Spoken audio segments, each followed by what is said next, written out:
the fourth-ranked passer in the nation, and he has ignited a team that remains undefeated. But while the Tiger offense has what it takes to make headlines, its defense has the power to inspire. Linebacker Andre Bruce leads a ferocious squad that is among the very best, challenging all comers to a battle for the national championship.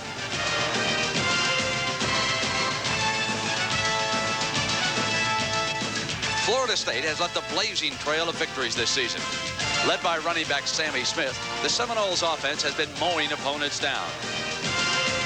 Only a missed conversion versus Miami has separated them from a perfect season, and they have since been on a mission to prove they are worthy of being #1. Today, the 4th-ranked Florida State Seminoles face 6th-ranked Auburn in a crucial game here on CBS.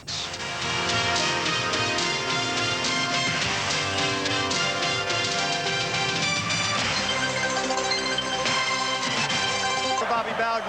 It's time for him to get off. It'll be Richie Andrews. Ball is on the far hash mark. Sends it deep on into the end zone. It'll come out on the 20-yard line, and we'll see Jeff Berger right away. The Auburn offense, led by Berger, the controversial one, but he's efficient. His running backs are not as good as they've had down here the last 5 years. Where's the fullback? Danley, the freshman tailback. His receivers are spectacular. There are 2 of 4. Keep an eye on Lawyer Tillman. He'll take you to the ball a lot here this afternoon. Berger has completed 67% of his passes this season.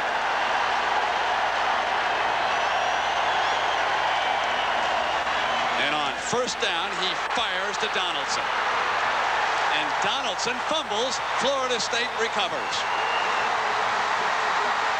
Shelton Thompson knocked the ball free, the outside linebacker. A very nice opening play, Brent. It was well set up. The play action fake inside. Donaldson picks up a nice block by Searles, number 60, on the defensive back, then cuts it inside. The ball just comes loose there. And Terry Warren, number 80, made the recovery. It's a big play for Florida State early in the ballgame, obviously. And Dye's coaching staff will be furious about turning the ball over at the 37-yard line. Here's Danny McManus. The crowd will be a factor in calling audibles for the road team. Sammy Smith on the cutback. Auburn front 7 goes after him, led by Andre Bruce, number 93. You'll hear me call his number and his name throughout the afternoon. Let's meet that Seminole offense. There's Danny McManus, the senior quarterback. Now behind him, they've switched fullbacks today. Marion Butt steps in as a starter ahead of Sammy Smith. Wide receivers, very talented. Herb Gaynor is the senior. Ronald Lewis, remember him on the end around. He'll wear number 7. Down to McManus's left on this second down. Smith, the key figure in this game, perhaps. They fake the draw. McManus rolls, hits the big tight end Carter, and he gets to the 25-yard line. 1st and 10 for the Seminoles. Now the rest of the Seminole offense today. A senior at center, Salva.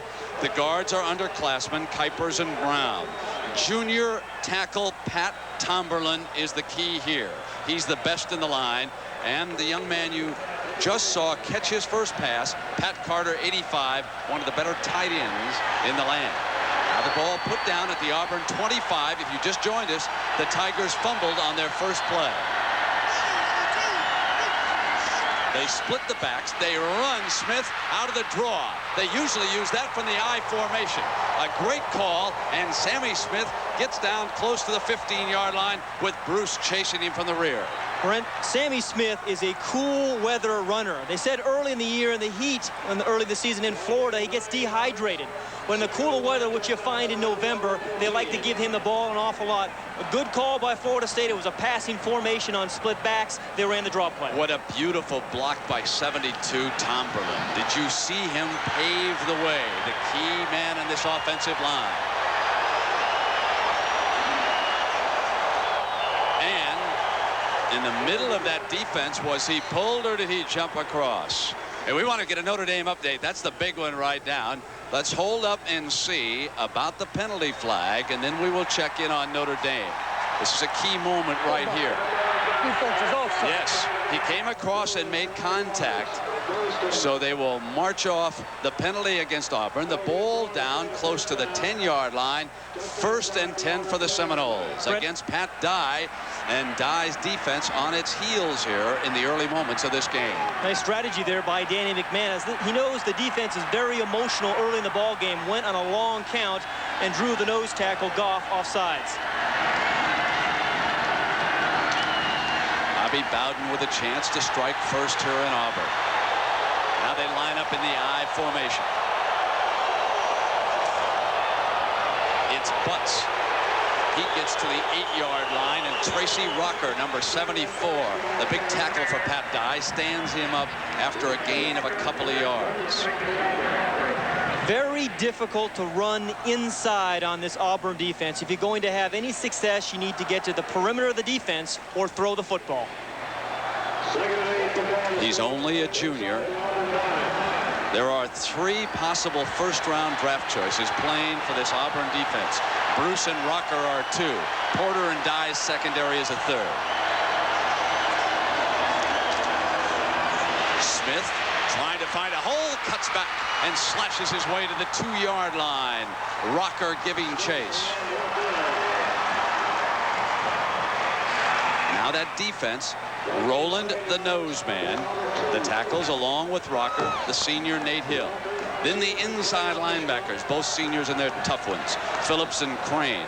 On the outside, Bruce the senior, he's the first-round draft choice, and Alvin Mitchell. 3rd, and remember they can get a first down without scoring, but they'd have to be inside the 1-yard line, and a timeout is going to be called by Florida State. Florida State will use its first timeout here on a key play. And Danny McManus on 3rd and very short, wanted to get it straight, so he's going to go to talk it over with Bobby Bowden. 37 after the fumble by Auburn. Florida State has moved down, used one of its 3 first-half timeouts. This is a 3rd and a couple for a touchdown, and about 1.5 for a first down. Now they have inserted their powerful fullback, number 49, Dane Williams, and he has scored 11 rushing touchdowns. He's set in front of Sammy Smith. Williams in for the touchdown.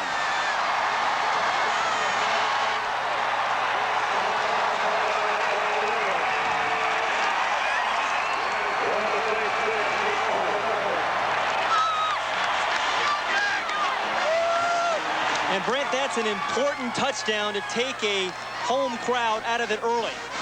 Hostile environment here at Auburn, but Florida State scores early, and that goes a long way into taking the crowd out. Big block by Tomberlin again there, number 72. And Derek Schmidt to kick the extra point. 9 more points, and he becomes the all-time leading scorer in the history of college football. And the countdown goes to 8 for Schmidt. Florida State takes advantage of a turnover, and it's 7-0 Seminoles. Dane Williams has that ability just to find a crack inside. That's why they insert him on short yardage situations. A great surge by the offensive line. Kuipers and Tomberlin on the left side opened that little crease for Williams to find the end zone. 92 right here. He is the backup tight end. Tom O'Malley gets a nice block as well. And you're going to see the fullback on the surge, and the defensive line, it gets blown back into the end zone. That is O'Malley, number 92, making a nice block, and Tomberlin. It's amazing to me, Brent, how some fullbacks like Dane Williams have that unique ability to find that little seam in the defense. So often this year, we have seen turnovers set up touchdowns, and that was the case here. Auburn fumbled on first down, and the Seminoles took advantage of it. Richie Andrews with the ball on the tee for his second kickoff of the afternoon. We have 11:20 to go in the opening quarter, and Florida State leads Auburn 7-0.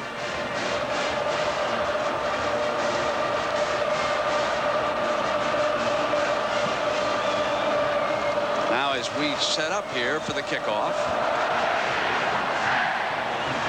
it'll be Mose at the 5. He brings it back. stood up at the 20-yard line. We get an opportunity here, and let's break away for a special report by CBS News. The president's blessing, and it told him that he ought to withdraw his name. 2 yards out, Notre Dame leads and has the football with 3 minutes to go. In our game, it's Florida State over Auburn. 7-0 first quarter. We'll rejoin Brent and Pat in just a moment. By the Auburn Tigers, they were forced to punt. Then it was first down, and watch here. Sammy Smith in retreat, and linebacker Quentin Riggins, number 41 out of Montgomery, will finally track him for a 20-yard loss. Now, Florida State is forced to punt it away. And Auburn will have a field position, their best of the afternoon so far, at the 38. Pat Hayden, that's a 51-yard punt by Tootin, ripped beautifully. But let's recap for the folks now what they missed in a couple of series. Well, the defense in Auburn really bowed its necks, and it's just what they needed at this point in the game, because the defense forced Sammy Smith to come into a big negative play, a -20 on the play, resulted in the punt, and then very good field position now for the offense. Now Florida State leads it 7-0. They scored on their first possession after a turnover. This is first and down with 7:12 to go for Auburn. Ware flares from the fullback position, and he is tackled at the 39-yard line. What a great comeback by the Fighting Irish. Meanwhile, Oklahoma finding some resistance, but perhaps that's what they need prior to the showdown with Nebraska, is a good game under their belt. Unbeaten Syracuse continuing to roll along against a Navy team which is toughening up. Tim Brown with 290 total yards, and we would expect to see him next Saturday against Alabama if that score holds. Now on 2nd and 10, Jeff Berger to put it up. Great coverage, not a good runner. His wide receivers were covered, and Eric Hayes slams him down. There is a penalty flag on the ground at the 35-yard line. Because Jeff Berger gets rid of the ball so quickly, it's hard to rush him. So Florida State's defense has made the decision to drop back and play coverage. That time, very good coverage. Berger had no one open. So welcome back now to Auburn, Alabama, along with John Dockery and Pat Hayden. I'm Brent Musburger. Personal foul against the offense. So the personal foul going against Auburn.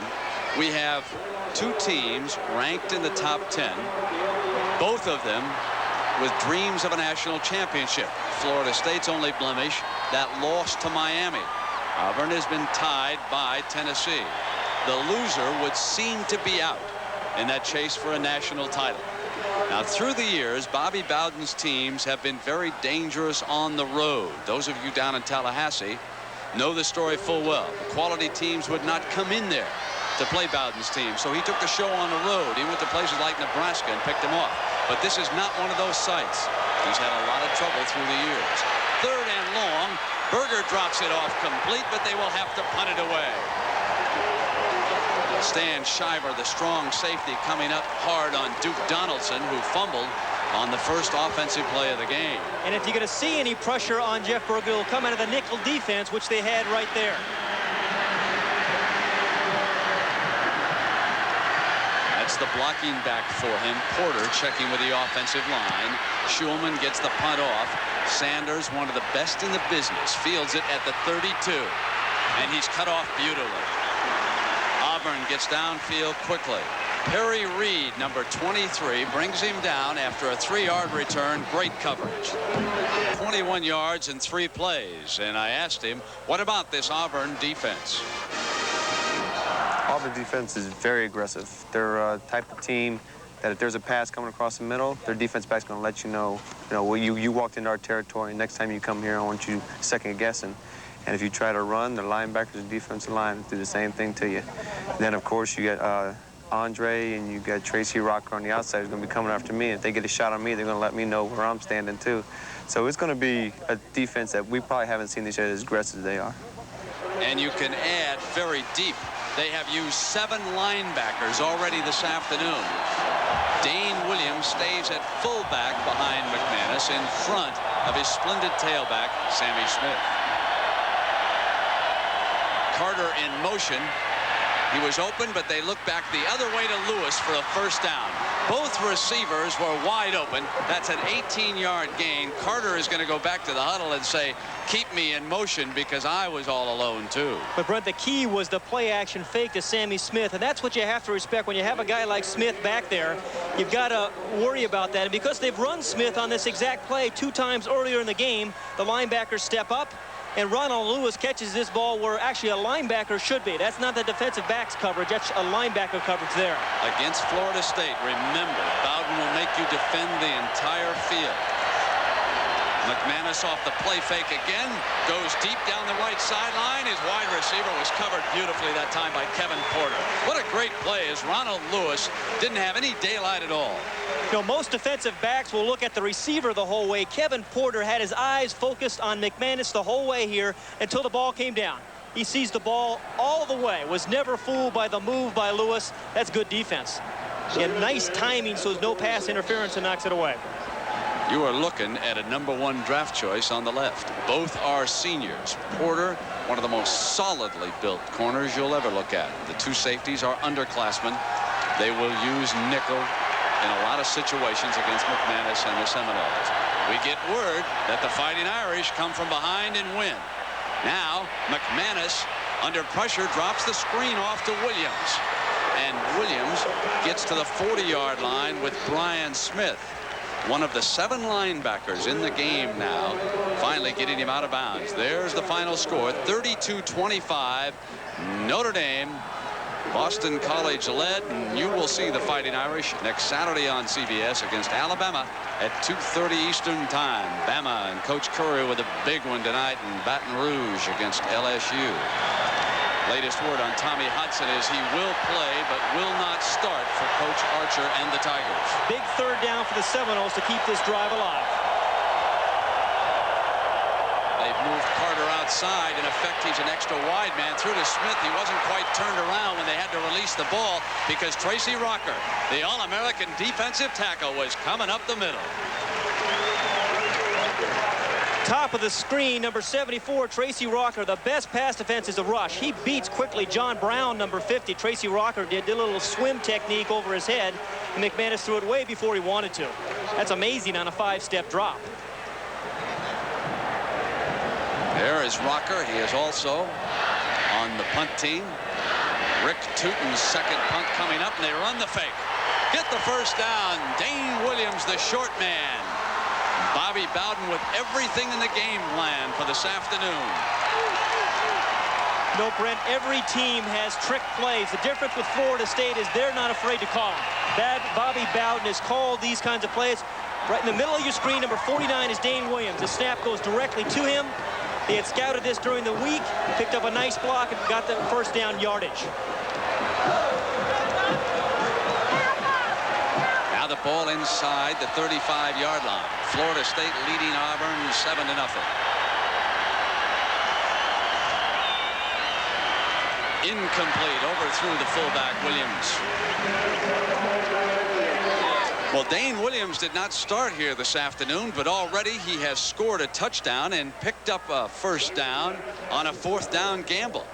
Well, I don't know about you, but I love to watch Bobby Bowden's teams. They are so entertaining. Now, you know, over in the press box next to us, Brett, is the Florida State coaching staff, and Mark Richt is there. He's the quarterback coach, but his only job during the course of the game is to look for all the trick plays. He sends it down to Bowden, and Bowden calls the fake punt there. Butts returns at fullback, 2nd and 10. The fake to Smith, the throw over to middle, and Carter, the tight end, is inside the 20-yard line for a first down. Eddie Phillips back on the stop, a 15-yard gain. The tight end is killing him. The second catch of the day, and when you have a big tight end target over the middle, it just makes things so much easier. The middle linebacker really doesn't have a chance. He's going to drop back, and the tight end here is going to find a hole behind him and make the play. But when you have a big target, he is 6'5", and he is always able to find a little dead spot in the middle of the field. Well led there by McManus. They're getting Carter open by splitting him out away from the tackle. This time they're lining up tight, and they come back with Butts, the fullback. There's a penalty flag down, however, thrown by the linesman on the far side of the field. Dye's strategy today was to hold Carter up at the line of scrimmage, but Florida State has countered that. They have shifted Carter out about 2 or 3 yards away from the tackle, and it makes it impossible for the outside linebacker to get the kind of leverage he needs to hold him in there. And Carter is running free. They're putting him in motion and doing all sorts of things with him technically here to make sure that he is in the passing game. The penalty marched off against Auburn. Pat Dye has to be unhappy with how things are going. Bobby Bowden, of course, has to be elated. But what you're seeing down here is an Auburn team that played emotionally last Saturday night and is having difficulty getting back up for Florida State here this afternoon. Now it is 1st and 5 for the Seminoles. They'll run the big fella Smith. He is caught by Rocker. Isn't Rocker a good-looking tackle? Come from behind and pull down a quality back like Sammy Smith. You're better off putting a tight end to Tracy Rocker's side, because when he's on the open side, he can come right down the line of the scrimmage there and make the play. Top of the screen, the tight end is away from him. He's going to chase from behind. He's got the kind of speed to be able to do that. But if you put the tight end on his side, he can't do that. Very quick off the ball. Andre Bruce ran himself out of the play. Those of you who were watching him on the right side, he charged in, and he went right on past Smith. It's 2nd down and a long 2. Off a fake, McManus rolling, Rocker chasing, throwback incomplete. They cannot handle Rocker in the middle of that defense. That's something that will have to concern Florida State. And that's one of the reasons you're seeing Danny McManus sprint out, Brent, to get away from Rocker and Andre Bruce. It's a play they put in this week, especially for the rush of Auburn. Florida State is obviously thinking touchdown here. A 3rd and about 2, an important down again. Williams is in at fullback. He's over on the right wing. Carter is strong to that side. They run Smith, and he gets inside the 5 for a 1st down. Some beautiful play calling here against Dye's defense. And very nice patience there by Sammy Smith. You see the way he set up his blockers? Watch how patient he is here on the draw. It's clogged up early, but he waits for some things to happen, and then he makes the play and the run for the 1st down. Tomberlin, again, number 72, makes a nice block. Now, Smith has averaged 7.6 yards a carry. He had a big loss early on in this quarter, which has held down his average. McManus has to throw quickly. Lewis is out of bounds. Lewis was all alone, and he overled him. The wide receiver, check that, was Gaynor working on that far side, number 3 and not 7, Lewis that time. And he had gone too far. He had him. Take a look at this. He is right there. But you don't see the front part of the play, and the reason that was not successful, Brent, was because the pressure by Alvin Mitchell. It was a naked bootleg. They didn't fool Mitchell on the outside, although Ronald Lewis was wide open. On the other side, it was Gaynor was wide open. Dexter Carter replaces Sammy Smith. Smith will take a breather. Quick pop, touchdown, Florida State. This time they come right back to Herb Gaynor, his 5th touchdown of the year.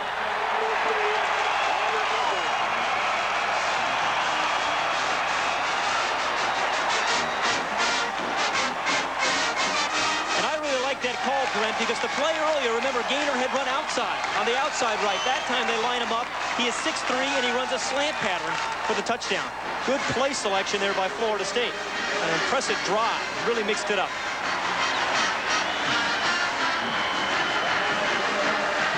Derek Schmidt with McManus holding. It's perfect. It's a 2-touchdown lead by Florida State already. Brent, remember earlier, Gaynor ran the corner route. This time, he's going to fake the corner, come right inside in a quick post. It's a 3-step drop. Good protection by the line. McManus drills it in between the 2 defenders. Gaynor is 6'3". He's allowed to make that catch easily. Good protection up front. They got all the defensive linemen's hands down, which allowed McManus to get the ball to Gaynor. Sarasota, Florida, or the west coast of that state, which turns out about as many quality wide receivers and running backs as any state in the land. The top 3 for producing Division I-A players are Texas, California, and the state of Florida. And right now, Florida State with a 2-touchdown lead on Auburn. The only thing you can say about this Auburn team, a year or two ago, this Auburn team was not the type that could have come back in this kind of game. This year, with the passing offense they have and Jeff Berger, they can. But this is an important drive for them, Brent. Freshman Harry Mose is in the middle.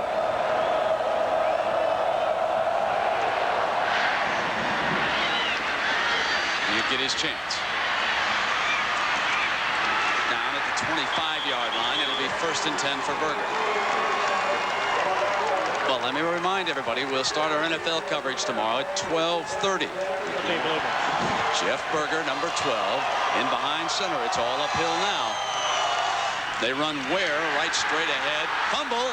Florida State pounces on it at the 22-yard line. Terry Warren, number 80, goes in for the recovery. And that's his second recovery. He recovered the first fumble, too. Terry Warren, he is quite a story, Brent. Sang the national anthem before last week's game in the home game, the homecoming game. The guy is obviously very, very talented. Pretty good football player as well. Good penetration, a big hit on 36 Ware. The helmet gets in the way. It pops loose. It was Eric Hayes, number 78, who popped it loose, and Warren who made the recovery. Florida State shocking Auburn here in the early going.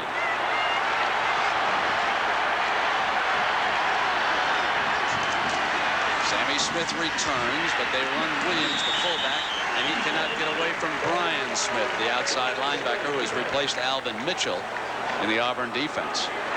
Number 90, the junior. Well, that is definitely the story right now. The two turnovers, both of them down inside the scoring territory. And Florida State has been one of those types of teams that's been very opportunistic all season long.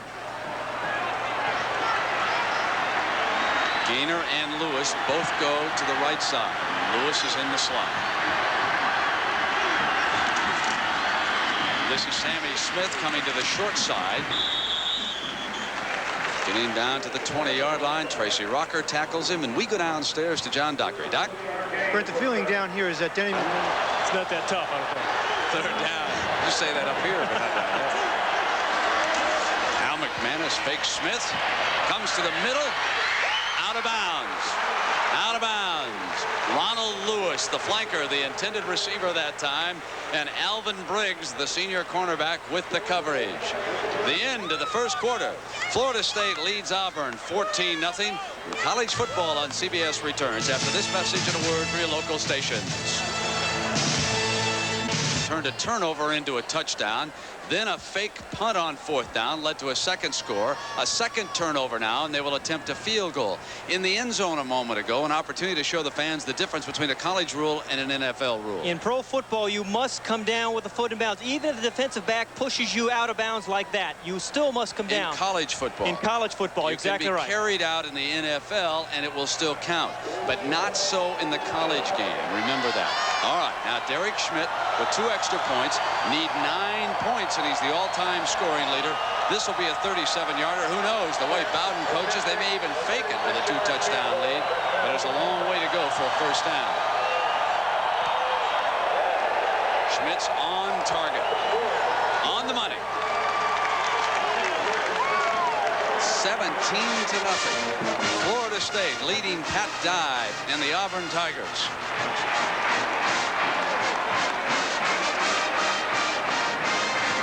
Now, in terms of possession on that clock, Pat, in the first quarter, 11:25 for Florida State and 3:35 for the Auburn Tigers. Now, let's get an update and check in with Jim Nance in New York. Jim?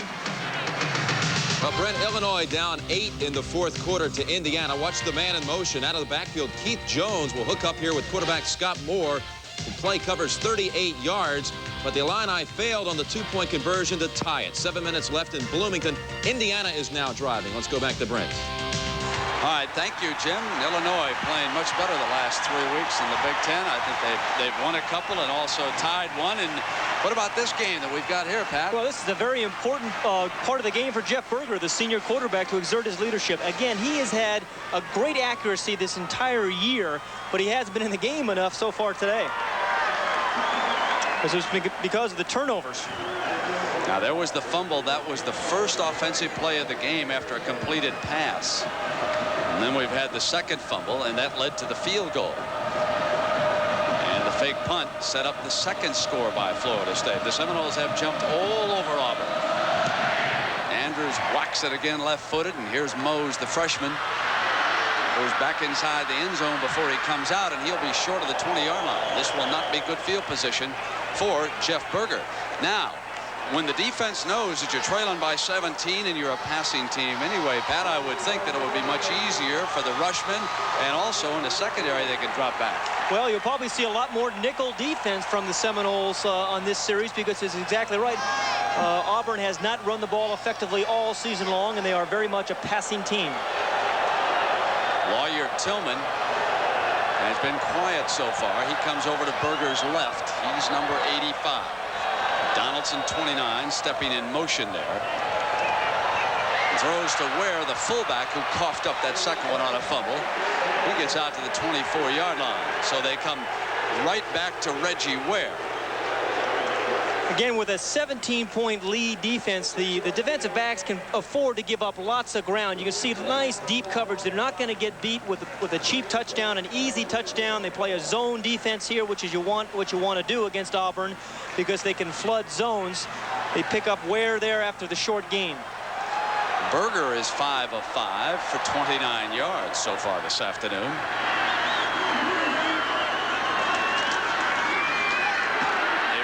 Freshman tailback out to the 29-yard line, and Paul McGowan brings Danley down there. On the left of the screen, you're going to see a good stick by number 38, Paul McGowan, the linebacker. Now watch how he reads. As soon as he sees the guard block down, he steps up into the hole. And that's what linebackers have to do. They read the key of the offensive guard in front of them. 3 wide receivers out there. Scott Bolton along with Donaldson and Tillman. They take the tight end out, and Berger with good protection. Tillman can't hold on. The 47-yard line, the ball is dropped, and that's a catch he normally makes. It would have been a good one, but he generally pulls that down.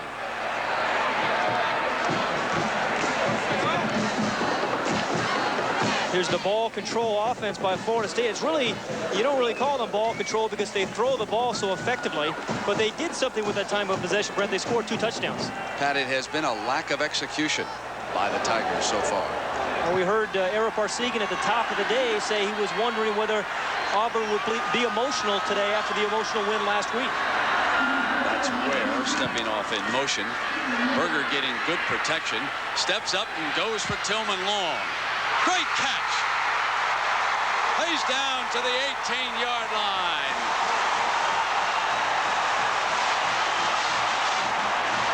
War Eagle, 51 yards to Lawyer Tillman.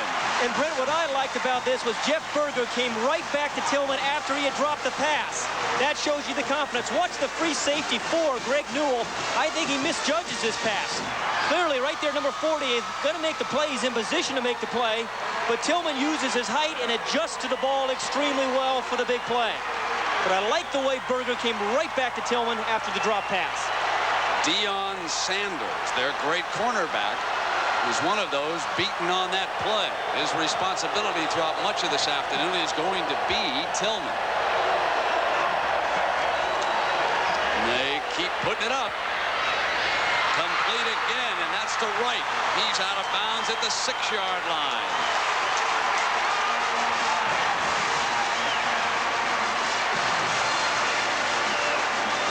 Auburn has developed into a very fine passing team this year, and what they like to do oftentimes is have 3 wide receivers. The first option is the post pattern. We just saw Tillman catch that.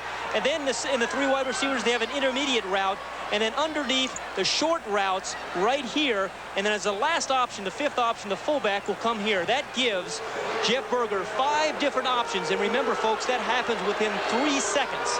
But that's been the change in the Auburn offense this year. Used to watch Auburn line up. Bo Jackson right, Bo Jackson left, Bo Jackson up the middle. Brent Fullwood right, Brent Fullwood left, Brent Fullwood up the middle. I suspect if they were here, they'd still be doing that. But it mentions the point. It's hard to recruit a dominating tailback when you've had Fullwood and Jackson here. Donaldson stepping in motion at the top of your screen. Berger getting great protection. And Tillman claiming that Sanders held him up on the cut. Oh, I thought that was pass interference, Brent. I thought that ball was in the air, and Sanders did hold Tillman.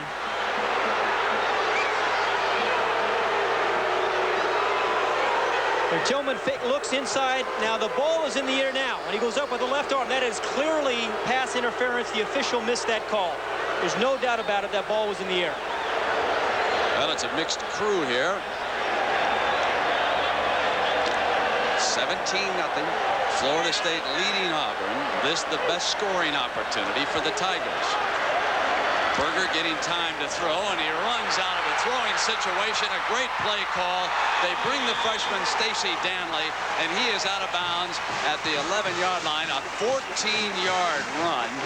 Now they had to get inside the 10 for a 1st and 10, so this will be a big call by the Tigers coaching staff. 2nd and 14. Great call. Good block by number 29, Duke Donaldson, the wide receiver who came down and sealed off the inside. That allowed Danley to pick up an extra 6 or 7 yards.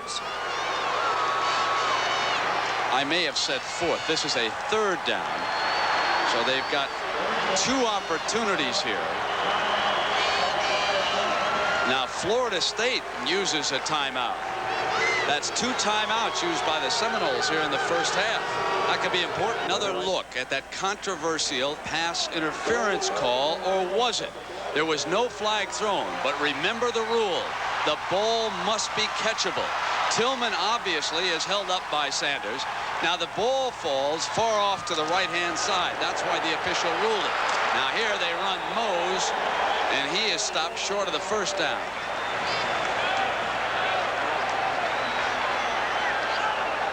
Now 4th and short coming up apparently for Auburn. Now watch the ball here. Forget the fact that Tillman is held up. Was it a catchable ball? And Brent, I have to disagree with you there. I think Tillman had a chance to make a play on that ball if he isn't held up by Sanders. If they don't get this 1st down, that will be a pivotal play. I'll tell you where moved too quickly, in my opinion. Let's see why the penalty marker is down. Well, Paul McGowan made a surge there defensively. Sometimes on a short yardage situation, it's a good strategy to go on a quick count, but not there. Good ball. The offense is moving. Still 4th down. There was no question about it. We're anticipating step ahead of the snap. Now this will be a field goal. They will kick a field goal here with Win Lyle, or at least attempt one. After they march off the 5 yards, they'll set up for the field goal. Now Win Lyle is 10 of 13 kicking field goals. He grew up right here in Auburn. This is a 32-yarder. This would get the Tigers up on the board. They're down 2 touchdowns and a field goal.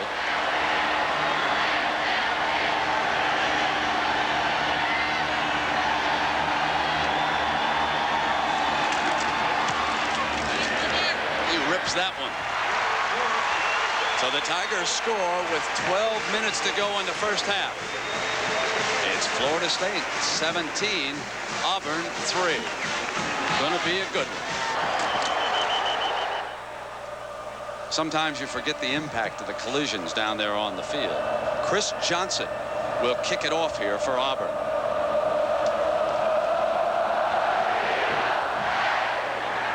And they send it deep to Keith Ross. Ross works his way beautifully to the 30. Out beyond the 35-yard line. What a superb return that was as he worked his way into the gaps. A 27-yard return.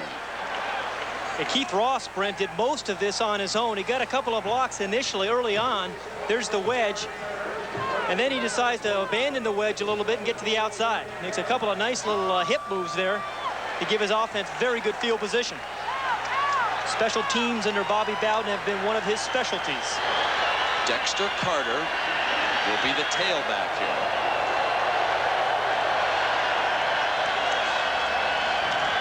They fake to him. McManus over the middle. Lewis can't hold on. He dropped the ball.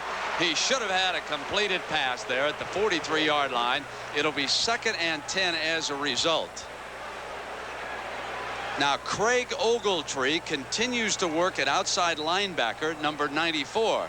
So John Dockery will want to check on the status of Andre Bruce. He has missed a couple of series here for the Tigers in the first half.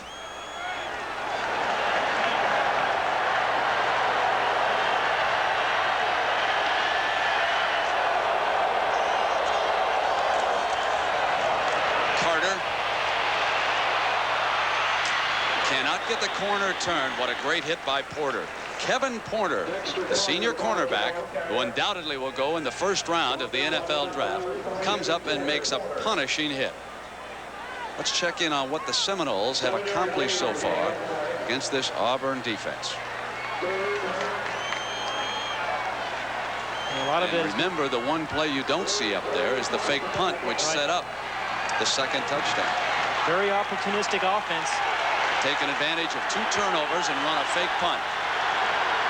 And when Auburn challenged, their defense stiffened. McManus hit from behind by you-know-who. Craig Ogletree working in there in place of Bruce. Came from behind and got a lick. You know, Brent, isn't it interesting? That's one of the reasons Florida State put that play in. It was a dash away from the line of scrimmage to give McManus some time to run away from the rush. See, he fakes the fakes, goes out on the corner of the defense, but from the backside, Ogletree, number 94, makes the play. It's a long way to go for an outside linebacker. McManus was shaken up on that hit, too. Rick Tootin into punt. Wow. Donaldson drops it. And Florida State pounces on the ball inside the 15-yard line. Marty Riggs, number 51, gets downfield after snapping the ball and recovers the fumble. What a great piece of football by number 51. It's amazing that Briggs came all the way down after snapping the ball. He was the one, number 51, who snapped the ball on the fake punt, too, as well, Brent. It's good coverage. Again, special teams. Special teams play about 25% of the game and should win 2 ball games for you. Now, I noticed that McManus was limping when he left the field. Let's see how he handles the offense down here with a first down at the 13-yard line. Sammy Smith returns. He's a tailback for the Seminoles. They give to the short man, the fullback, and he is stopped short of the 10-yard line. Let's get down to John Dockery on the field. Doc? Brent, you were very observant. Danny McManus was limping severely. Remember the last hit he took right on the backside there? Well, he came off the field limping. They were checking his ankle. Florida State got the ball out, so they sent him back out in the field, but he was noticeably hobbled, so I don't know how effective he's going to be running the ball down here. Brent, when you're leading the 6th-ranked team 17-3, you don't come out of the ball game unless you're really hurt.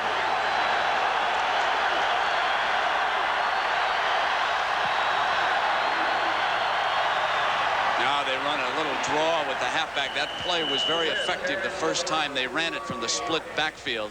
They give him the look this time, and Edwin Phillips makes the stop. And immediately Chip Ferguson starts to loosen up. They have noticed McManus limping on the field from up here in the booth, and they called Bobby downstairs and said, get somebody loose. This is a 3rd down from the 10-yard line. They have to get to the 3 for a first down. Important down for the Auburn defense. They have to force the field goal attempt. Carter replaces Smith. They send him out as a receiver, and a bad throw. Picked off by Briggs. Briggs is pushed out of bounds on the far side.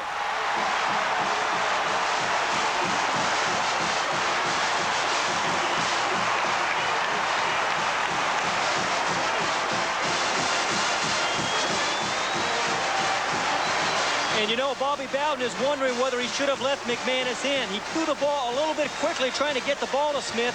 You can't throw the ball into the flat with a corner rolled up. It was Dexter Carter who was actually trying to throw it to, but you cannot throw that kind of pass into the flat when the corner's right there waiting.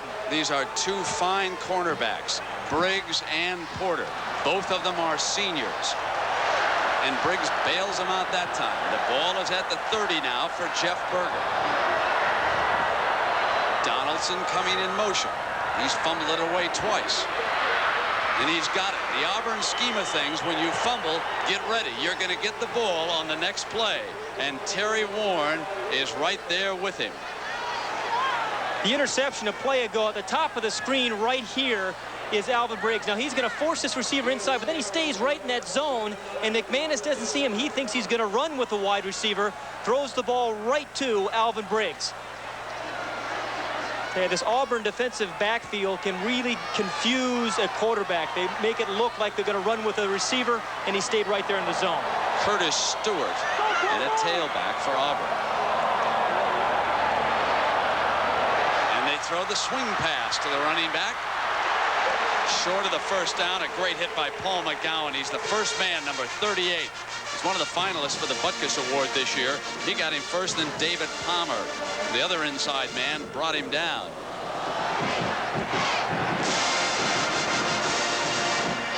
That opportunistic Tiger defense.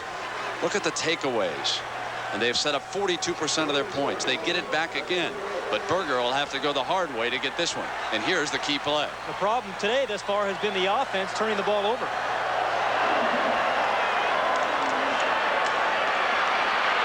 Berger calmly steps to the right. Wanted Tillman, and Sanders was there all over him. What a great duel that is between Sanders and Tillman, as McManus having that ankle tended to on the far sideline.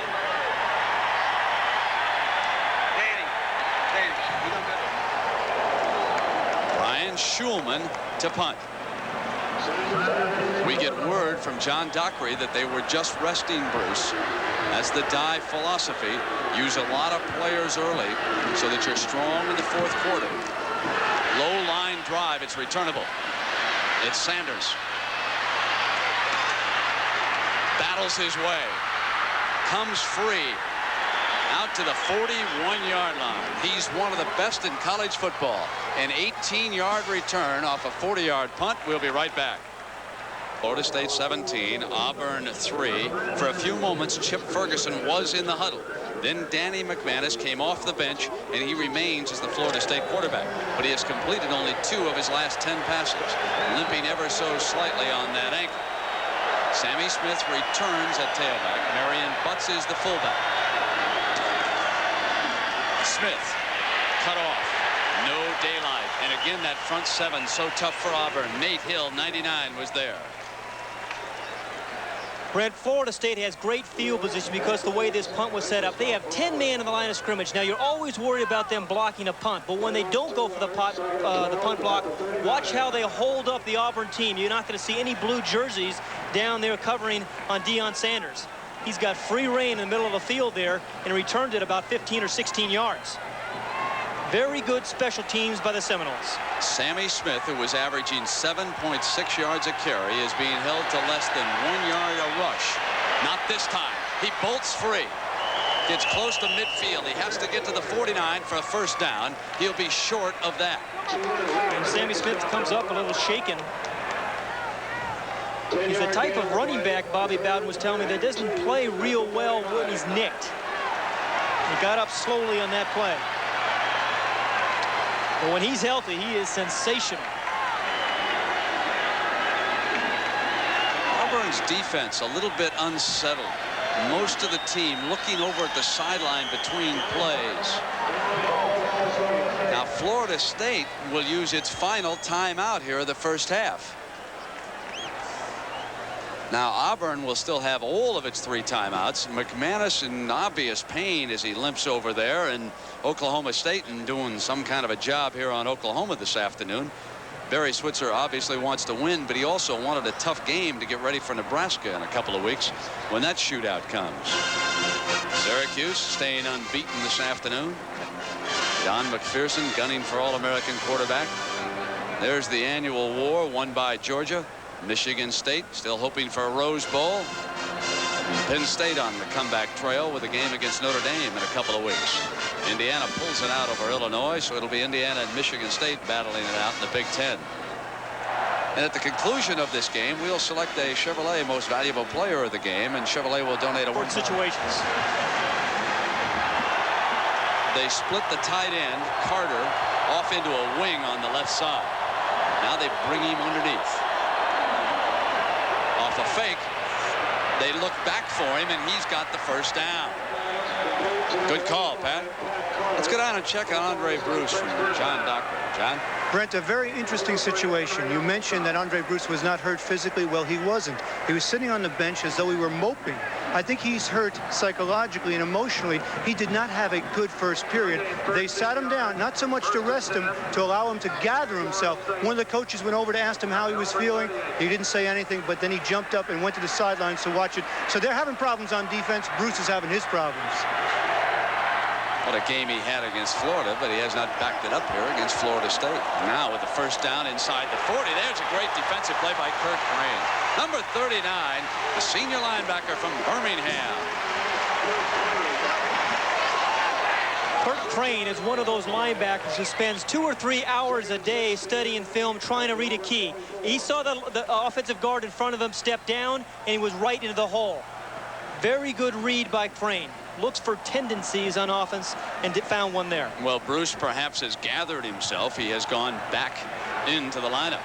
He almost single-handedly destroyed Georgia Tech in a game earlier this year. Here comes that end around, and it is Lewis. He's their most dangerous runner in this situation. He's got a first down.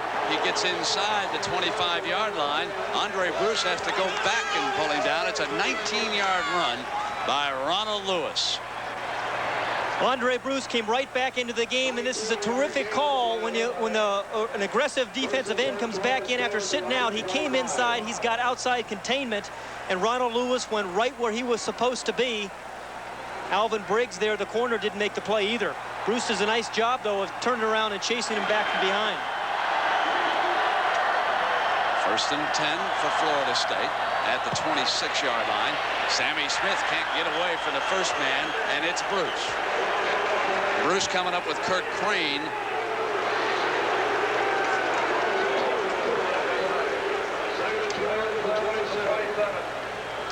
Well, we have seen Danny McManus go to his tight end, Pat Carter, 3 times here in the first half. And I think tight end position is one of the most interesting in football because you're the half blocker, the half receiver. Carter does it as well as anybody in college football. And boy, he can make your strong side running game go, and he's a very effective receiver over the middle. 13 carries, 5 of them for minus yards. McManus going to throw it, and it's deflected.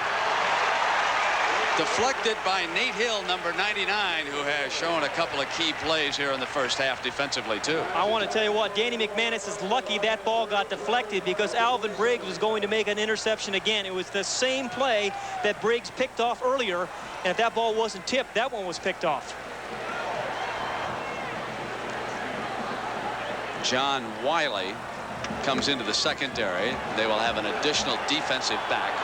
This is 3rd and long, an obvious throwing situation. Dexter Carter, 13, checks in. He likes to slip out of the backfield as an additional receiver.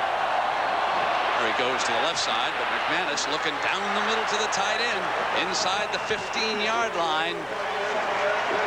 That would be good for a first down on a 13-yard reception by Pat Carter. Again, the thing about Pat Carter is he can take so much pressure off your outside receivers, and McManus has done a wonderful job of spreading the ball around. We've seen him throw the ball to Lewis, to Gainer for a touchdown, and now Carter catches his 4th pass. But a tight end is such an important position. I think one of the most interesting in all of football. Averaging better than 10 yards a catch coming in, and he's maintaining it. And remember, on national television against Miami, he played a sensational game that day. Now they try to get to the outside again, and they cannot, this time with Carter.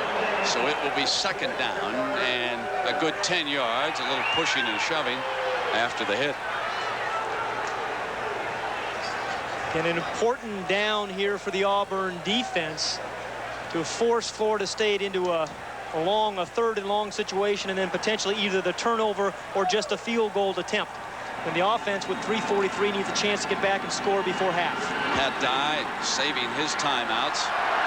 There's 3:30 to go. He has all 3. halfback draw, they get inside the 10-yard line. So against that heavily loaded defense of Auburn's, they have run the delay out of the split back formation, and the coaching staff obviously looking for it out of the eye, and it's been a successful play call here against Dye's defense. Pat Dye, and on his left, Wayne Hall, the defensive coordinator here at Auburn. Sensational statistic right there. Every lineman he has coached at Auburn, every starting defensive lineman has become all SEC during his career. It's a big play at 17-3. Carter cannot get it. Defense was ready. Eddie Phillips, along with Greg Staples, coming in to deliver the blow, and that will set up another field goal opportunity. You know, ordinarily you try to block a field goal here, but as you mentioned earlier, Brent, Florida State is so unpredictable, you're afraid to try to block a field goal because of a trick play. Now Pat Dye uses one of his timeouts here with 2:30 to go, and this one from 27 yards.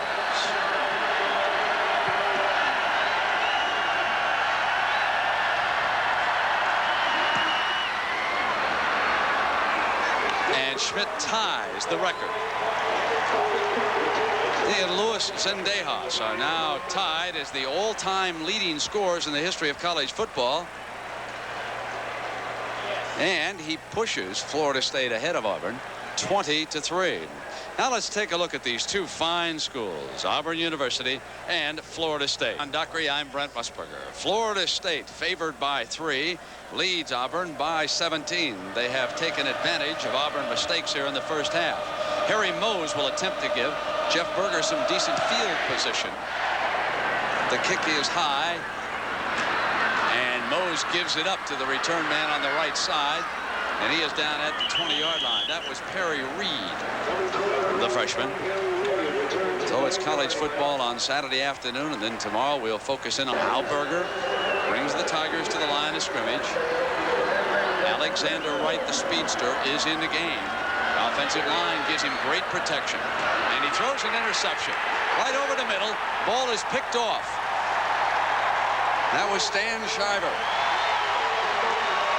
who stepped in there and made the interception for the Seminoles. Boy, defensive back's dream, Brent, when you're in that kind of situation, you know he's going to throw the ball. But Jeff Berger, I was really impressed with the way he hung in there in the pocket. Great protection up front. His feet are solidly, just stands there tall in the pocket and tries to deliver the ball. But Shiver, number 37, was reading him all the way and stepped in front of the receiver, Bolton, number 24. Good read by Shiver, the strong safety. And Bolton is down on the field. He is shaken up near the 35-yard line. Now the situation is 2 minutes and 16 seconds to go. Florida State leading 20-3. And I'll tell you, they're looking for an early knockout punch, aren't they? But remember, they wasted a few timeouts. They have no timeouts remaining here. They probably should have saved 1 or 2 to give for precisely this part of the game. And coming up at halftime, a reminder, we'll have the Prudential College Football Report with Jim Nance. Smith returns at tailback. Williams is the fullback.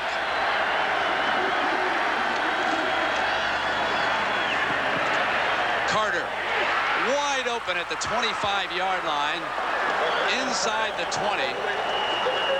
He came off the line and no one touched him. It's an 18-yard gain, and Danny McManus to Pat Carter has been the big play so frequently here in the first half. And when your tight end is catching that many passes, the linebacker has to hold him up at the line of scrimmage. He gets bumped early on, but he gets off rather cleanly, and you can't do that when you have a guy with Carter playing tight end. That's his, I believe, his 5th catch of the day. Now they split the 2 backs. McManus to Lewis, touchdown Florida State. Herb Gaynor for the touchdown, 19 yards.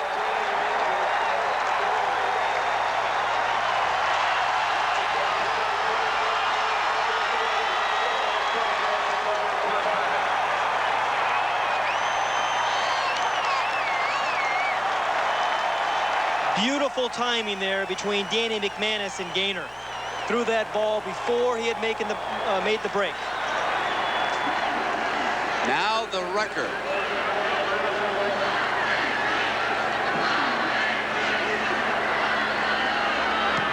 And Derek Schmidt becomes the all-time scorer in the history of college football.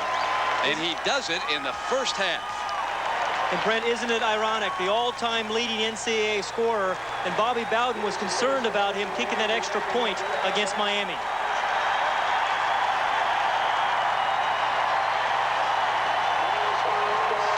His teammates helping him celebrate.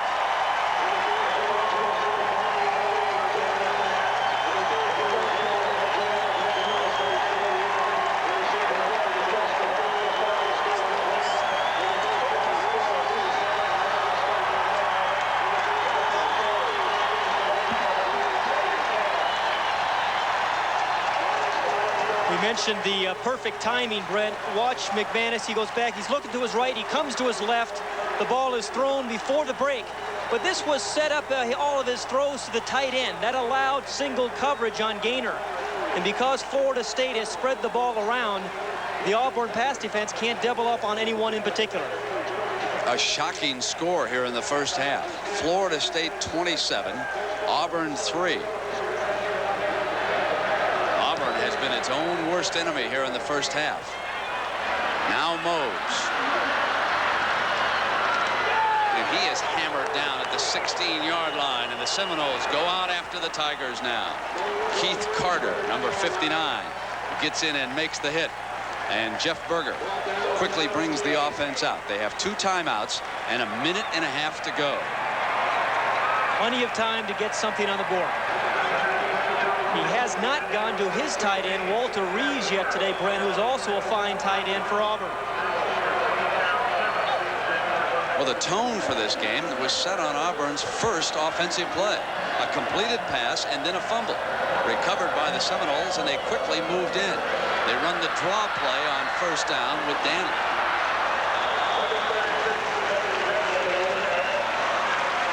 That's a 17-yard gain on first down.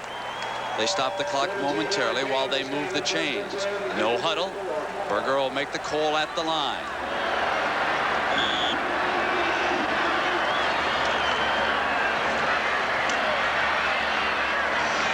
And Sanders comes up over the top on that far side.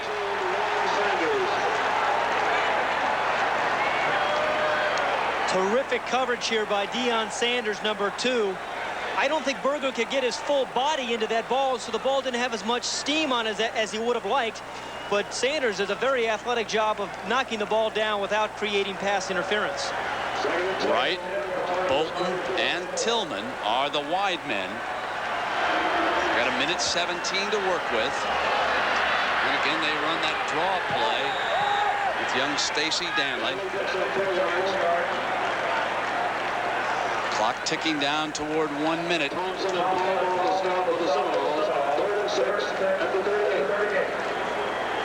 Breakdown offensively.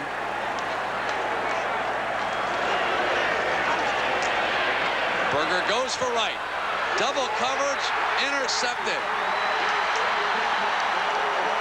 Dodge comes up with an interception to snuff out the threat at the 25-yard line.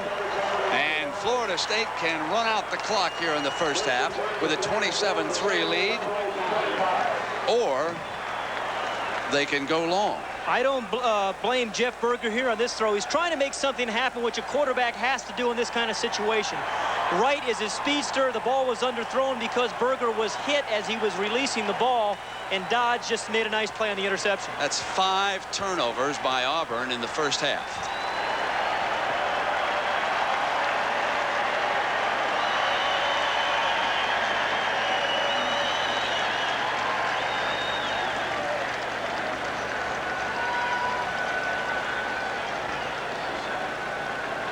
.47 seconds to go. It's 27-3 Florida State.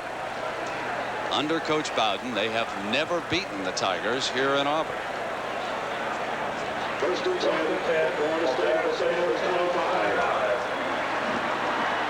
Williams, the fullback.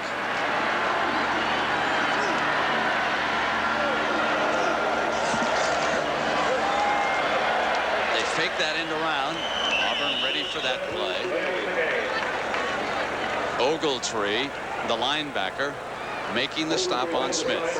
So when they go in at halftime, Pat Dye's adjustments, I think, are going to be more on the offensive side of the ball, Brent. They haven't really had any consistency on offense. They come up with a play here and a play there, but they're going to have to find some sort of consistency in their passing game.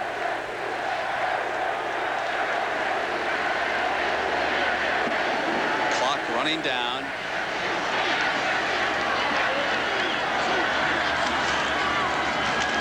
Williams bolts free right up the middle. Comes across midfield, and the clock is stopped with 2 seconds. It's a 28-yard gain.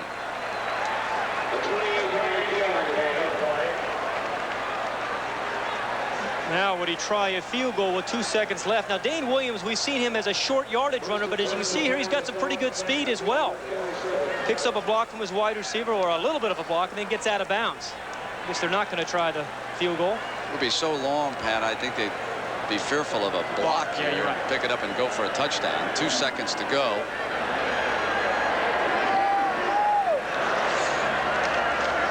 And they'll run Sammy Smith as time expires here in the first half. A great performance by the Seminoles of Florida State as Auburn self-destructs. 5 turnovers, and the Seminoles make them pay. It's a 27-3 lead. Bobby Bowden did everything. He took advantage of the turnovers, and he also came up with the big play.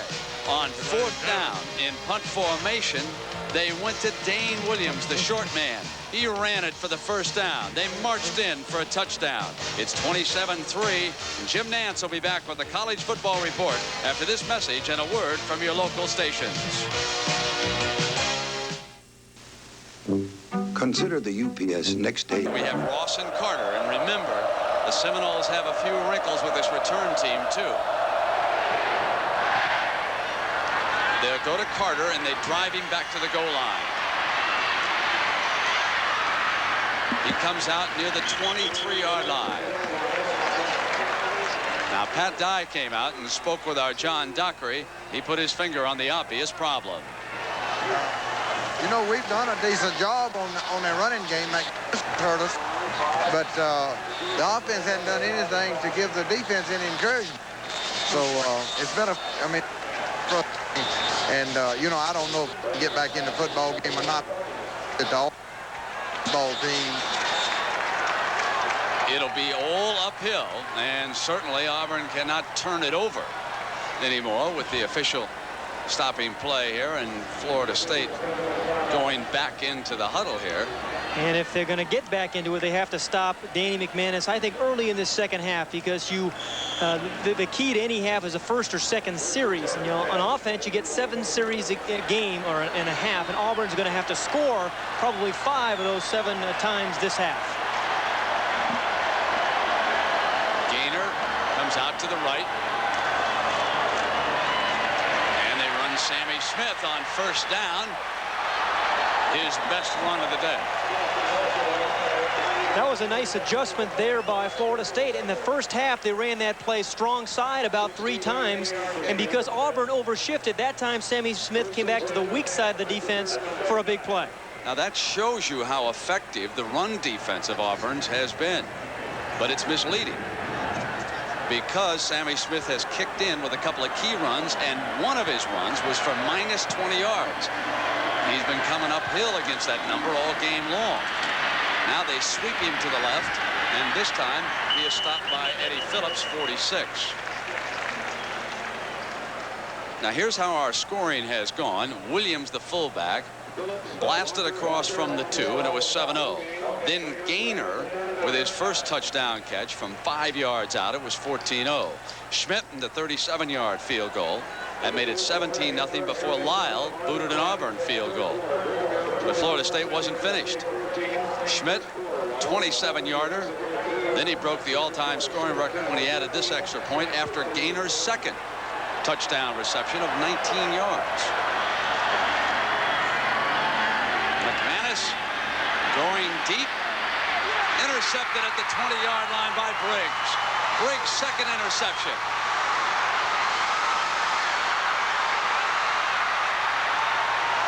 slides down at the 34.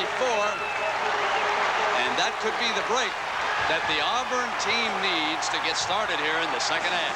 This Auburn defense really has played pretty well in spite of the turnovers. Good play by Alvin Briggs. His second interception. Again, you see him keying in on McManus, seeing the ball the whole way. Never turned his back to the receiver or the ball. Made a nice play. Then has a sensational job of running it. Picks up a couple of nice blocks. Now they put Danley back in the I formation behind Ware. And they run Danley on first down. Knocked out of bounds at the 41-yard line by Martin Mayhew. So Auburn will line up here early in the second half and make Florida State play a little football.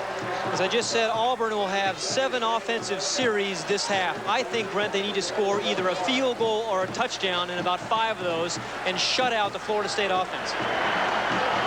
Donaldson and Tillman are the wide men. Reeves, who's been quiet, the tight end. Donaldson in motion.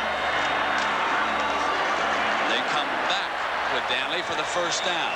2 running plays to open the second half. And the crowd starts to come alive.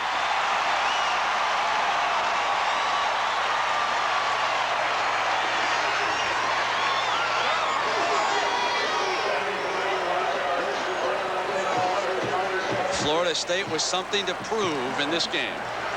Do they remember what happened against Miami in Tallahassee? Berger's first throw of the second half to Donaldson.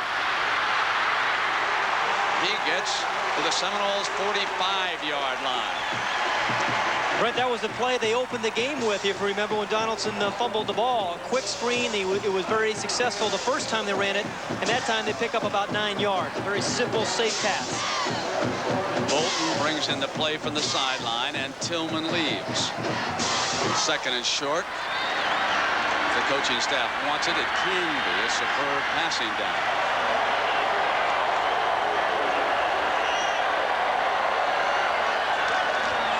And they'll run that pitch sweep.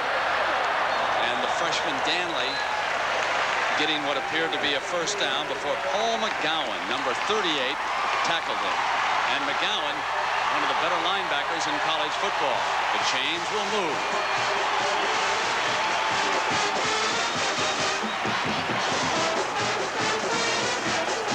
There's McGowan, one of the finalists for the Butkus Award. Chasing after a good one in Chris Spielman of Ohio State. Now Harry Mose is the tailback. Here's the toss to him as they bring right on that end around, and the Seminoles were ready. A big defensive play by Odell Haggins. That reverse was going to be a big gainer, but Haggins was not fooled. He comes from the interior of the line. He's playing nose tackle, and a nose tackle should not be able to have that kind of penetration on a reverse. It was just good effort by Haggins that got him there. Auburn undoubtedly misses the experience at Tamburella at center. He went on to the National Football League, where he's playing with the Philadelphia Eagles, and Haggins was able to come in against the middle of Pat Dye's offense.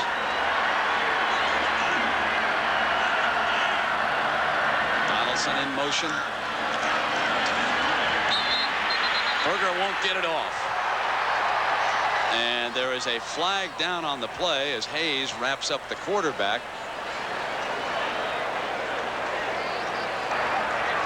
Have a dead ball. Delay a game. Against that. Another costly error against Auburn. Well, they had an impressive drive going here for a little while. They picked up the first 2 first downs running the football, then they got themselves in some trouble on the reverse and then the penalty. They had a first down at the Seminoles' 43-yard line. Now they're back on their own 43. 24 yards to go for the first down. And they run that halfback draw. Florida State not fooled this time. Let's get an update on Oklahoma. Here's Jim Nance. Jimmy. Brent, this game is now inside 4 minutes, and it could be coming down to the wire. But the wishbone wizard for Oklahoma, quarterback Jamel Holloway, was just carried off the field after this play. Looks like it could be a sprained ankle after the cut there. Again, Holloway was carried off the field. We'll keep you updated on the injury. Oklahoma State has the football, 95 yards away with 4 minutes to go. Let's go back to Brent and Pat. They've got a great backup quarterback in Thompson. Undoubtedly, he'll come in now. And Berger. And again, Deion Sanders pounds, but that time too hard and too quickly. Interference is the call on the All-American. Deion Sanders working against Alexander Wright. Hit him early. We saw earlier in the game, Sanders make some nice plays by going over the receiver. This time he goes through him. The ball is clearly catchable. It's right there in front of Wright, and Sanders goes right through him for the easy call on the interference.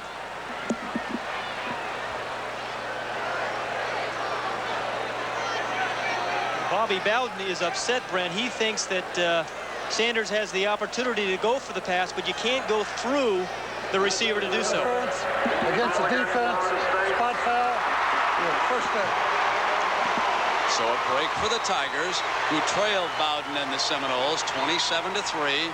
10 minutes to go in the third period. Not bad, Bobby, if you can go that long without a penalty. And despite that interference call, folks, Sanders is as good as they come. Great punt returner as well. Ball's at the 41. Wide opens Donaldson. Inside the 30. Gets to the side, and he's out at the 28. That's a 14-yard gain and another first down for Auburn. An impressive drive by the Auburn offense this first time the second half. This is what they needed. They look a lot more spirited. Berger came off his primary receiver. He was looking to his right. Came back to Donaldson on the backside for the first down. But they're moving the chains. A touchdown would really lift this team at this time of the game. Danley back in at tail. Ware goes up on the wing, and Reeves shifts over to the left side with Wright in motion. There's that toss to Danley. The offensive line gets out, gives him a hole, and the freshman gets to the 22-yard line.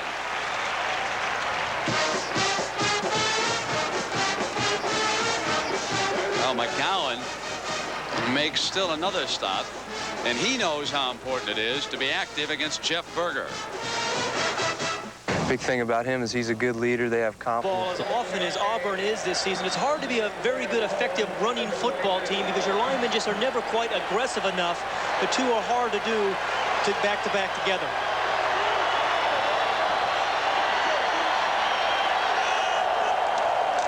There's that toss sweep. Danley short of the first down at that 20-yard line. This will leave them with a third and short. Bring it to it.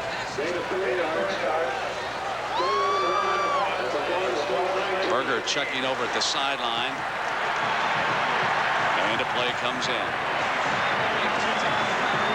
Important on this drive, Brent, I think that Auburn get a touchdown, not a field goal.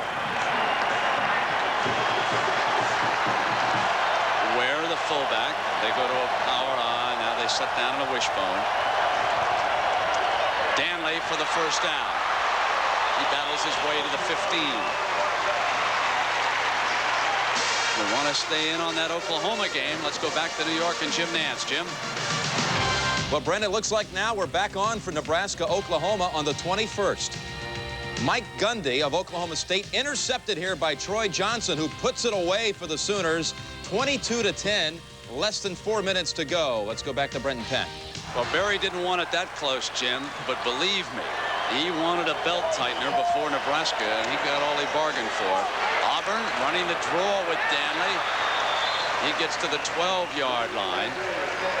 And McGowan again over there, number 38 on the hit. It's amazing that play, I think, is the most popular play running in football these days. You see all the pros run it. We heard Eric Dickerson run 47 gap where the tackle pulls. Same play there for Danley. The offensive guard and tackle out in front. He reads their blocks. The Seminole defense has been tough down there in the shadow of its own goal. Reeves switches over to the right side of the formation.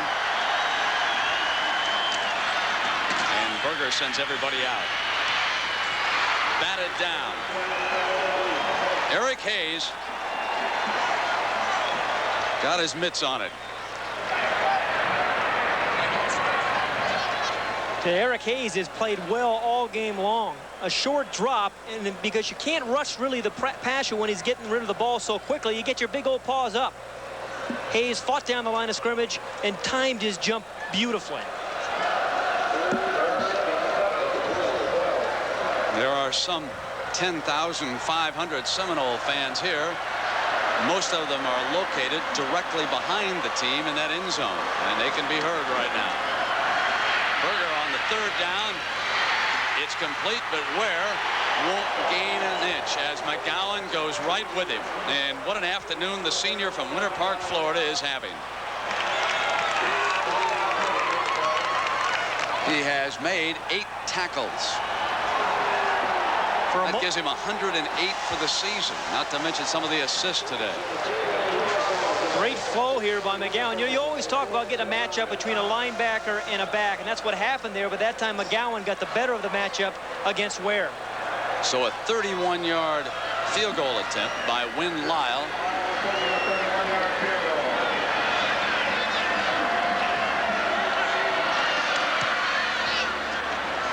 And he puts his second one up on the board. Auburn with the first points here in the second half, but again they must settle for a field goal. Florida State still with a big lead. It's gone by in the third quarter, and the Tigers have put only 3 points on the board. They'll have to do better than that. Ross and Carter are deep. This is Ross. He's down to 23. Luxury suites here. Let's go across the way to John Dockery. John?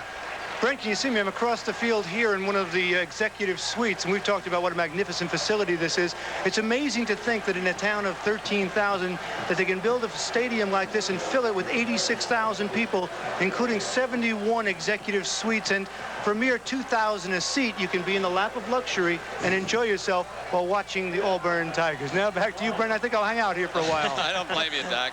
Man who deserves a lot of credit is Paul Connor. He's the assistant to Pat Dye in the athletic department. He has this field in great shape. They run that draw play again. And that time, the middle of that Auburn defense, led by linebacker Quentin Riggins, gangs up on Sammy Smith. This is very much a gang tackle. Watch how many blue jerseys are around the ball. And Brent, I sense a little different feeling from this Auburn team this second half. Watch Sammy Smith. There's 1, 2, 3, 4 blue jerseys. They're playing with a lot more enthusiasm, I think, than they did in the first half. Williams, the Seminole fullback. He's in front of Smith. They fake the draw and throw it out quickly to Dane Williams. And Williams gets a first down before Porter tackles him. Dane Williams is one of the finest catching fullbacks in America. He's going to come out of the backfield here after the fake to Sammy Smith. And this is all set up because Sammy Smith has run the ball so well. With the soft hands, he's 230 pounds, had some big catches all year long. But a terrific tackle there by Kevin Porter in the open field. Lawrence Dawsey in at flanker. He's out to McManus left. And they bring that big fella in motion, and they've thrown to Carter when he goes in motion so far. This time they use him as a blocker.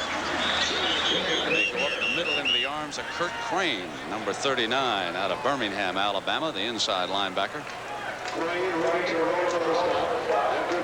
Really important for this Auburn defense here to prevent Florida State from getting another first down and punt the ball so that their offense can have decent field position.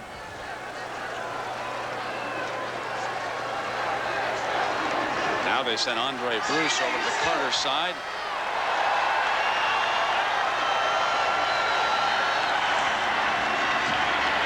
They run Smith. And they slip inside the linebacker. They get out to the 42 before Quentin Riggins tackles him. Good block by the right guard here, John Brown, number 50. Now watch, he's going to step around the center. The center takes the nose man, he kicks out. Sammy Smith steps right behind him. John Brown, well done. And Brown took Bruce out of the play that time.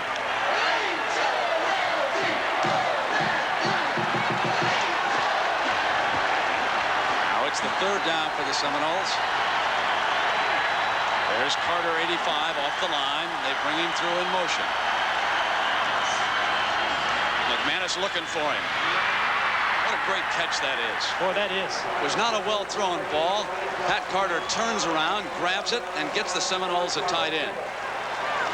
Yes, Keith Jackson is probably the best tight end in college football, but I want to tell you, Mr. Carter is not far behind. 6 grabs for 72 yards, and he's a monster blocker. Different type of blocker than you have to be in the wishbone like Keith Jackson is. Pat Carter has to be very strong at the point of attack. Keith Jackson actually loops out and blocks a lot of defensive backs. So with 4:11 to go in the third, it's Florida State 27 and Auburn 6. The Seminoles driving. There's Lewis coming around, and he is cut off. Nowhere to go. Ogletree, number 94, surrounding him. But Ogletree has really played well this game. That's twice he has stayed home and made the play on the backside. You know, he's a little more disciplined, apparently, than Bruce. Bruce likes to line up and just go out after the quarterback and search and destroy. He likes the sack and the big play for a defensive lineman, and sometimes when you're up against a Florida State, you've got to sit there at home and be a little more patient. Tom O'Malley in at tight end. Off a quick drop, McManus throws incomplete. Now, I like Danny McManus, Brent. He's an unselfish quarterback. You know, his completion percentage is not that high these days. It's 54%. Not that high these days, actually. But he is so tough. He's unselfish. He'll throw the ball away rather than take the sack. You don't find too many unselfish quarterbacks in college football anymore, unfortunately. Pat Dye looking for a key turnover here, trailing by 21 points. 3:30 to go. Bowden Seminoles hope to keep that clock moving. Deep drop by McManus. Incomplete. Yeah, Andre Bruce absolutely smothered Sammy Smith on the coverage. And Bowden says, that's just like Deion Sanders. Somebody threw the flag on my man. Now let's get it out there on Bruce. I didn't see any difference. Did you? Come on. Don't give me that. What an entertaining guy he is, Bobby Bowden. This could be a big one for him, too. He's had a tough time with the Auburns and Miamis and Florida's lately. Tootin's punt. Takes a bounce, and there's some great coverage there by the Seminoles. 39-yard punt, and it'll be up to the Auburn offense. I don't know. I saw Earl Bruce do a pretty good job with his team last year, particularly in that Cotton Bowl win. Places like Ohio State, it's what have you done for me lately? You're right. Are you listening, Mr. Dye? Off a play fake. Berger is back. Going long, diving attempt there by Lawyer Tillman, who has been shut down pretty effectively, and he and Sanders were not exchanging Christmas greetings over there, were they? Tillman came in here with 24 catches, averaging 18 yards a catch and 5 touchdowns. Outside of that 51-yarder earlier, they pretty effectively handled it. Brad, there's a look at number 80, Terry Warren. Saw one of the most unusual things I've seen in college football. Last week, when his team was warming up before the game, he stayed on the field and sang the national anthem, and sang it very well. The screen.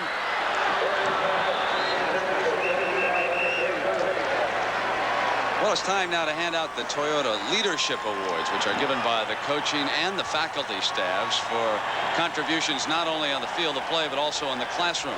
And from Florida State, we have got Martin Mayhew. Now on third down, Berger again with excellent protection, and Wright gets it for a first down at the 32-yard line, a 16-yard reception.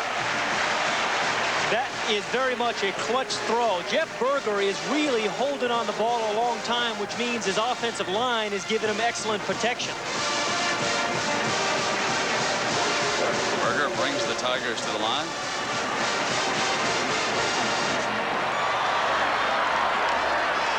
Runs the draw play out to the 34, and that's Stacy Danley, the freshman. So along with John Dockery and Pat Hayden, I'm Brent Musburger in Auburn, Alabama, Jordan Hare Stadium. And it has been all Seminoles so far. 5 Auburn turnovers, and Florida State scores 27 first-half points. The only points scored here in the second half, a field goal by Auburn.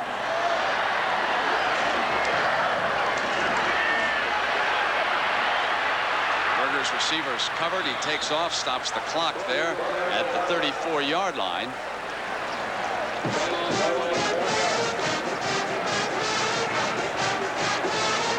One of the reasons that Auburn went to the passing attack this year was because of the great defense you find in the Southeastern Conference. Pat Dye a year ago said to win against the Southeastern Conference teams in November, you had to throw the football. As you can see, 7 of the toughest defenses in the country are right down here in the Southeastern Conference. Harry Mose checks in at tailback. And they swing it to him. There's a penalty marker thrown on the far side. Mose getting close to first down yardage on the pass play.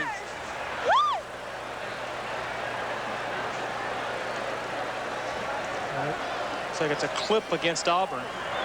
Clipping. Called against Auburn. Another big mistake at the 2-minute mark here in the third period.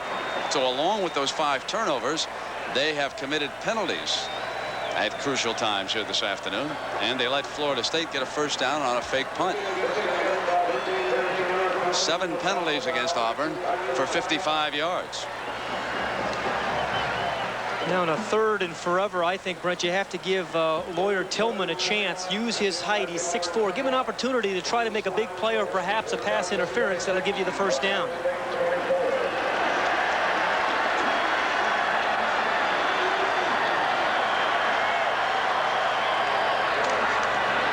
Rolls out of trouble, but the second man brings him down on the 7-yard line. Haggins, the nose man, gets through. Another big play by Haggins, a 14-yard sack on the play. Well, it's the second time, Brent, we have seen Haggins come, who is playing nose tackle, almost virtually clean, and make the big play. Shulman must punt from his own end zone. 10 men on the front. Sanders ready. Offside, Florida State. There may be a second flag. There is not. The ball rolls dead there at the 42-yard line, but Florida State jumped offside. I think they may have roughed the kicker, although it was not called, Brent. Shulman was definitely hit. Hey, he can't hit the goddamn. Now, that's exactly what Pat is complaining about, saying that he can't hit the punter down there in the end zone. When we sort this one out, there was no question that the defender on the right side of the line of scrimmage, Eric Williams, jumped too quickly. Now the penalty would be declined after that 50-yard effort, and they turn the ball over. It's not a first down on offside. That's why Dye wanted roughing the punter. He would have had a first down, but it'll be Florida State's ball when you come back. Is apparently from the Marlon Brando school of punting. Keep an eye on him right here, folks. Never touched. Not touched. Nice try, though. Lawrence Olivier would be proud. So it'll be the Seminoles ball now. 1st and 10 on the 42. They lead it 27-6. We've got a minute to go in the third period. Edgar Bennett checks into that Florida State backfield. He's at left half along with Carter. He gets the call, cuts back behind the quarterback. McManus throws a key block, and Bennett breaks free before Briggs gets him out of bounds. What a great block by the quarterback, a 21-yard gain. McManus playing with that injured ankle, heavily taped and wearing a new high-top shoe here in the second half. Tell you, Florida State, Brent, has so many different weapons too, but watch McManus. He's the right part of the screen. Bennett decides to ad-lib, and McManus, number 14, right there. Bottom right of the screen on number 45, Staples makes the play, allows Bennett to go outside. Now they run the halfback draw, and Carter comes free, close to another first down. How'd he come out of that group? You know, Brett, there were some questions about this Florida State team and how good they were because of the competition they played other than Miami, much like we've seen with Syracuse this year. But like Syracuse, I think this Florida State team is for real. Still agree with me that they shouldn't have kicked the extra point to settle for the tie? Yes, I still believe. One and all that the later we got in the season, the more important that play was going to be. You're going to hold that over my head the rest of the year, aren't you? 1 yard to go. Off the fake, McManus, incomplete for Bennett.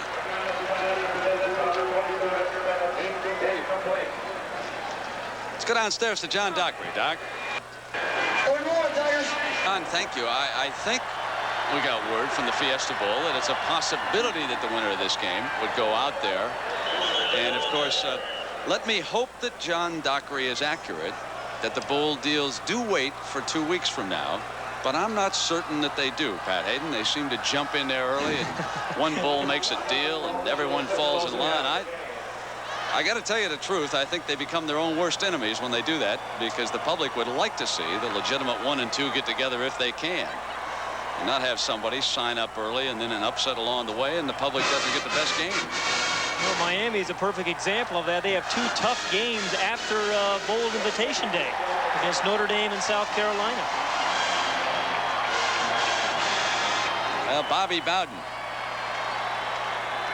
telling us at the top of this broadcast that he felt the loser of this game would be eliminated from national championship consideration. A loss in November is much more important. 1 quarter to go now. College football on CBS will return after this message and a word from your local station. Interceptions. Smith would have 60 yards, but he lost 20 on 1 play. Both of McManus's TD passes were to Herb Gaynor, and Derek Schmidt boots his way to #1 here this afternoon. The all-time college football scoring leader. Now 15 minutes to go, and Florida State pushing that Auburn defense back inside the 30-yard line for this first down, with Carter going in motion. And they run Bennett inside the 25. I get a kick out of Carter when he goes in motion. Pat, watch him. He's like he's trying to hide behind everybody. What is he, about 6'5"? Yeah, 255. Tough to hide. 60 pounds. Yeah. I tell you, he really makes a difference on this team, Pat Carter does, because when they've run the ball successfully with Sammy Smith, they've run it right behind him and Pat Tomberlin. They must get down to the 17 for a first down. More importantly, keep that clock moving. They have split Carter out to the left side. Bennett, a fresh back, takes over here for Florida State and almost breaks free. He's down at the 5-yard line. The ball will be spotted at the 5. An 18-yard run by Bennett. There's no team in college football that has more depth in the skill positions than this Florida State team. Edgar Bennett is listed as the 3rd team fullback, and he makes a nice, very nice cut from the fullback position, which is tough to do because you get to the line of scrimmage so quickly. He's come off the bench to run 4 times for 44 yards. He's a freshman out of Jacksonville, 6'1", 197, number 22, Edgar Bennett. They run him, and they stop him right there at the line of scrimmage for Pat Dye. Alvin Mitchell in on the stop. Now, normally, Dye's teams are very tough in the 4th quarter. If you go back and take a look at what he's done against Alabama, for example, through the years, Auburn has been very tenacious in the final 15 minutes. He has a club that's in shape, uses a lot of players, but here this afternoon he has been outgunned right from the start.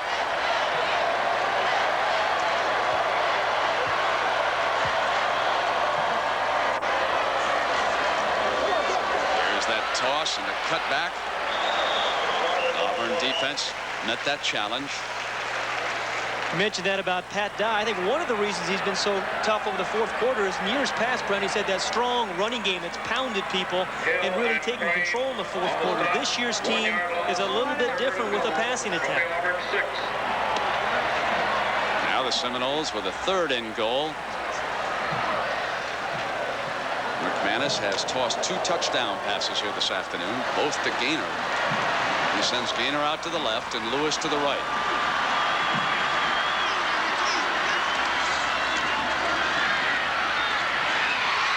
diving interception that time.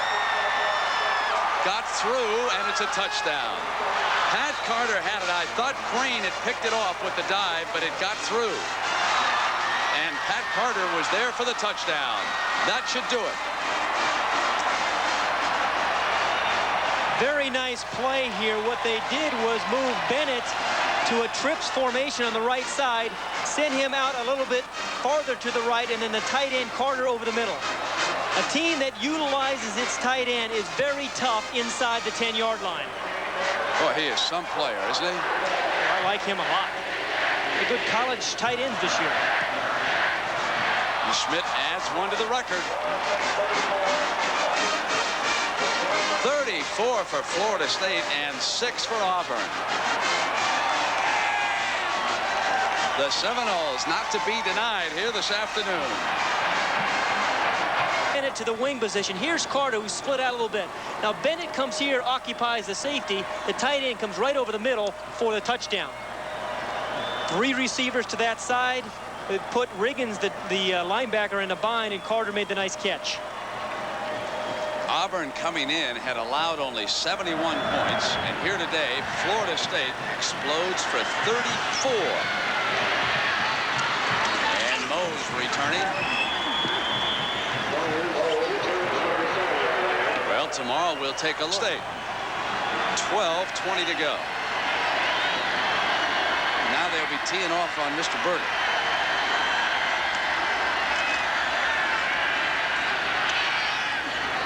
Incomplete. An update. Here's Jim Nance in New York. Jim. Well, Brennan, that battle for the top spot in the ACC, Clemson scores first. Is Rodney Williams to the pride of the Tigers, a wide open Gary Cooper, and Cooper will race 29 yards for the touchdown, and it's 7-0 Clemson, and they've just gone to the half there. Let's go back to Brendan Peck. All right, Jimmy, thank you. Here it is 34-6, Florida State leading Auburn. That's the time left.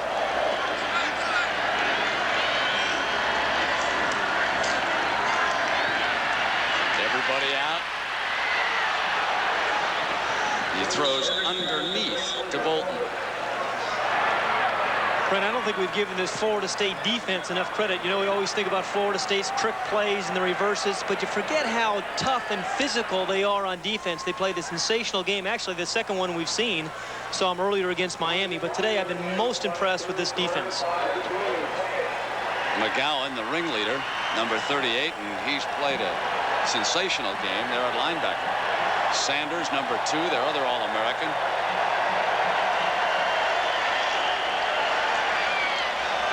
Complete to Tillman. He gets the first down. Tracy Sanders. Here's the schedule remaining for these teams. Auburn with 2 tough games. Georgia and Lars Tate, and then Alabama and Bobby Humphrey. Alabama with an important one tonight in Baton Rouge against LSU. Then Florida State would seem to have it pretty easy with Furman before they take on arch rival Florida. Tough emotionally next week for Auburn, coming back from this game and another tough SEC game with Georgia.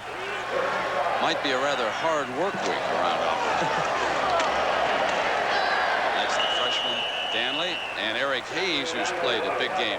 Defensively, you were mentioning, and some of the key men down there, Eric Hayes, 78, Odell Haggins, the nose man, 53, Thomas Harp has played at right defensive tackle, Terry Warren, 80, and of course Paul McGowan, number 38. David Palmer has also contributed. He's number 48, and Shelton Thompson, 93, the other outside linebacker.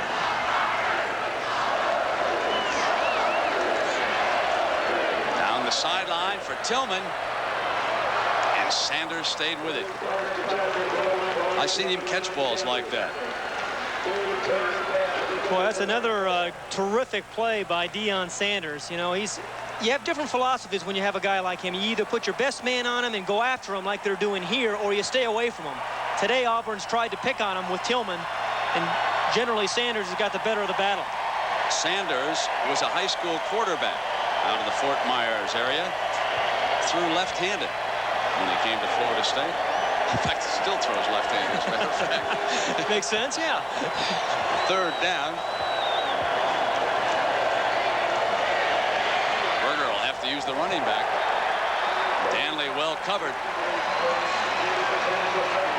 Well, Shelton Thompson did a very nice job of reading the screen there.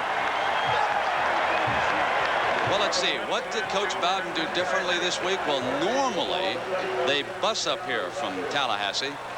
This time, just to change things up, I think he boarded him on an airplane down there. Well, it worked. I think he'll do it again, don't you? Get that same plane ready for Gainesville.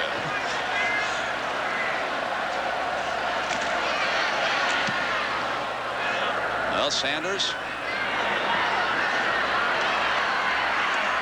down at the 36-yard line. 10:15 to go. It's Florida State 34 and Auburn 6. We're not a company. But no company has more pride in what they do. Or more pride in how well they do it. We offer you a meaningful and fulfilling future. One that goes far beyond the ordinary. One that brings with it the respect and admiration. And Auburn feeling the stings of a knockout blow here this afternoon as Sammy Smith picks his daylight on that far side over there.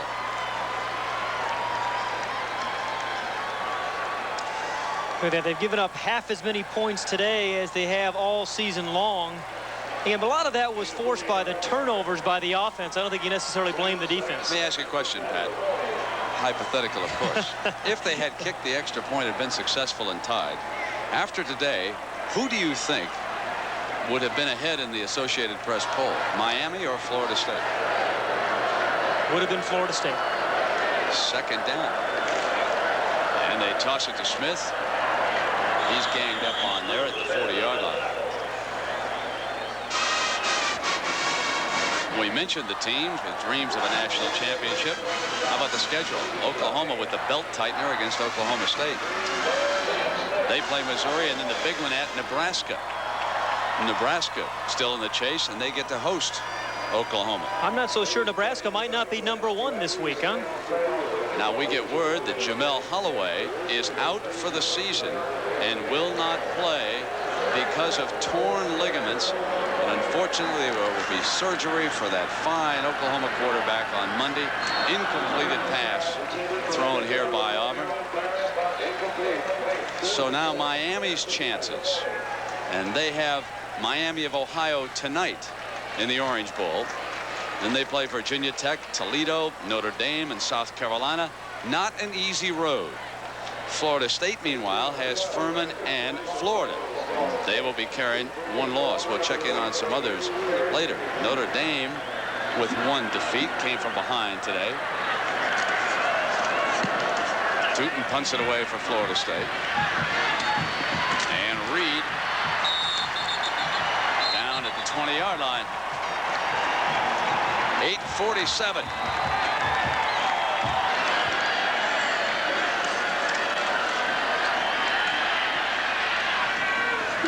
Over the middle to Danley. He gets out to the 30. He'll be short of a first down. So the first play of the game. Auburn completed a pass, fumbled, Florida State recovered, drove in for a touchdown, and the game really hasn't been the same since. Auburn turned the ball over 5 times in the first half, and Florida State made them pay dearly. And now the Seminoles are bringing down the clock as Auburn passing the ball underneath. Not going to be good enough. Not enough time left. They come quickly to the line without a huddle.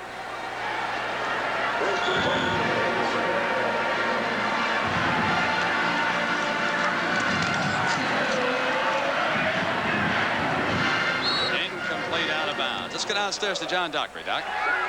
Yes, Brent. 8 minutes for Tillman. First down. Look at the Seminoles go after him. That's a 22-yard gain. He had a 51-yarder in the first half. Lawyer Tillman, number 85. Double wide receiver here to the one side. Tillman, the tall receiver in the slot. Nice throw there by Berger. Is throw underneath now. Down at the 34-yard line. Berger brings it underneath as Auburn stays in that hurry-up attack now. Brent, if Auburn doesn't establish more of a running game during those last few ball games, they're going to have a tough go in the rest of their SEC games, believe me.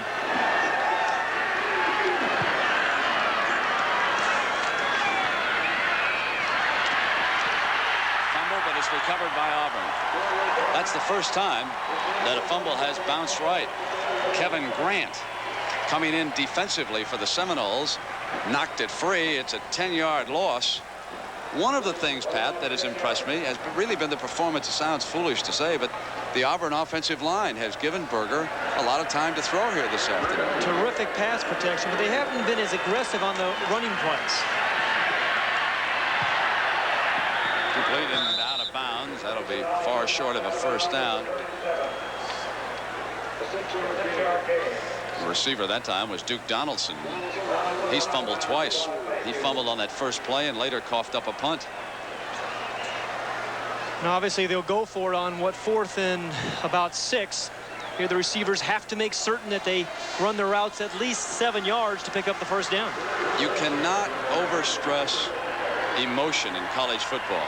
I thought it was strange that Florida State would come in a road team and be the favorite here, but now I know why. Auburn was obviously so emotional against Florida last Saturday night. Meanwhile, Florida State played Tulane and scored, I think it was 73 points. Incomplete. That was amazing. Eric Parsegan said that at the top of our show, top of the day, and he's been in that position so often as a coach. He saw it early on.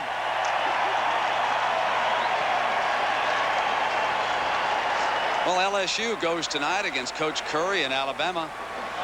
And their schedule after this one tonight in Baton Rouge is Mississippi State and Tulane.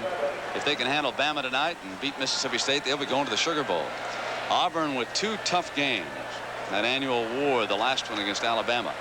Syracuse trying to wrap up an unbeaten season. They'll play Boston College in West Virginia. And we'll see Notre Dame next Saturday against Alabama. Then they go to Penn State and Miami. A tough road for the Irish the rest of the way. The most difficult schedule in the country Notre Dame has had this year. Well, this time they bring the wing back around, and that's Dawson. There's a flag down.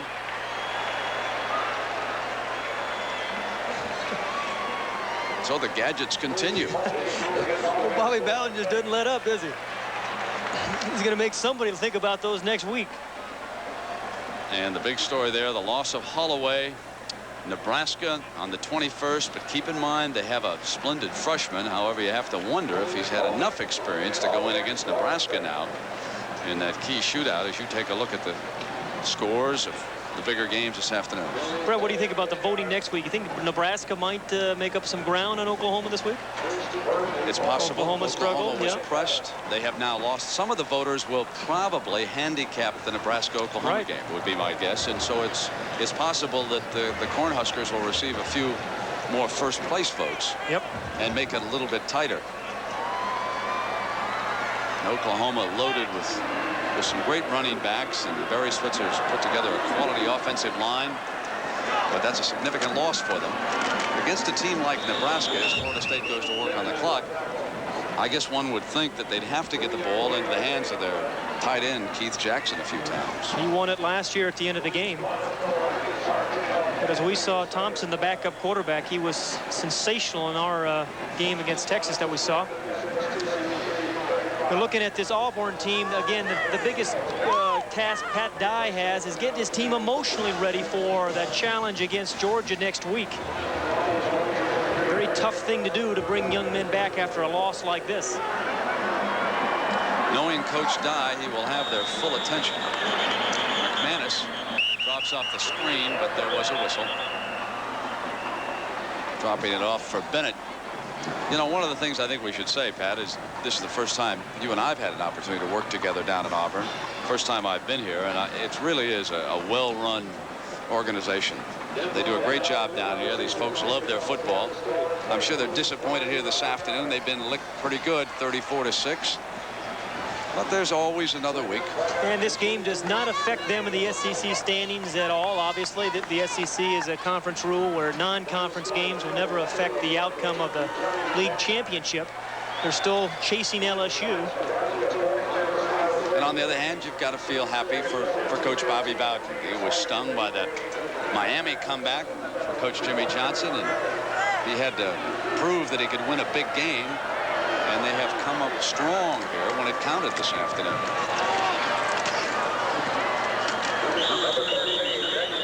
Interesting that you mentioned that, because I talked with Bobby Bowden yesterday, and this is his last real big win was 1985 against Nebraska.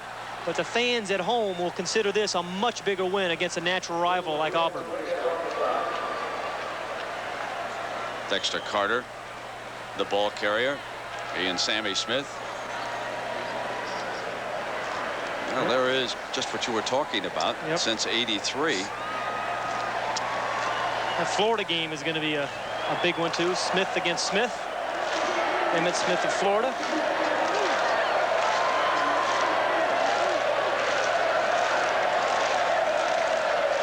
They want that end around. Fumble. Auburn ball at the 22-yard line. Ogletree wraps it up. And Rowland, the nose man, knocked it free. Now, some people will question whether Bobby Bowden is pouring it on here, running reverses, but this is, you folks, you have to remember, is a natural part of their offense. They run 4 reverses a game.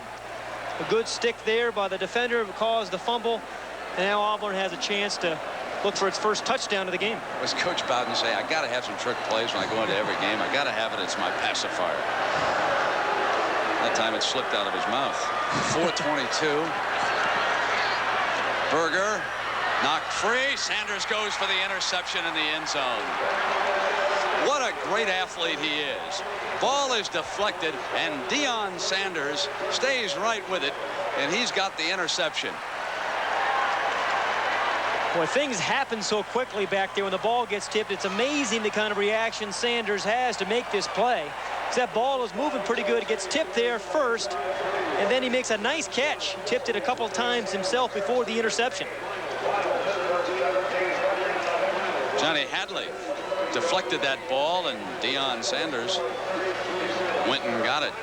There's a young man who's played his heart out for naught, Tracy Rocker. They're superb defensive linemen. Isn't that something? That's incredible. Yeah, Jeff Berger had only thrown 3 interceptions all year coming into today's game. Good job by the Florida State coaching staff. They were ready, weren't they? Oh, look at this daylight here for Carter. He runs out to the 42-yard line. Dexter Carter with a 22-yard run downstairs to John Dockery. Doc? Fred, you talk about this being a big... Brings the Seminoles up to the line of scrimmage.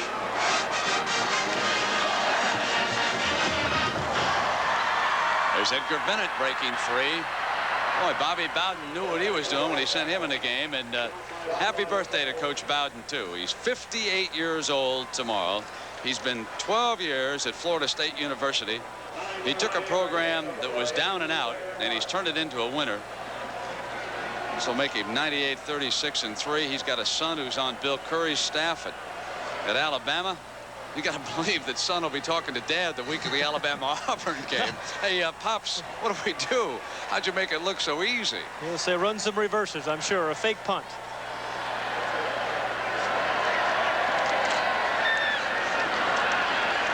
Under control is Carter. Breaks free of a tackle, and he's got another first down, and the clock continues to run. So speaking of Alabama, we'll see the Crimson Tide in South Bend, Indiana. This was Humphrey exploding against Penn State. This was Alabama's second game of the season. And Humphrey set sail on a long touchdown run. For the Irish, it'll be Tim Brown, who's coming off another big game today. And that comeback victory over Boston College, and you will see them next Saturday at 2:30 Eastern Time from South Bend.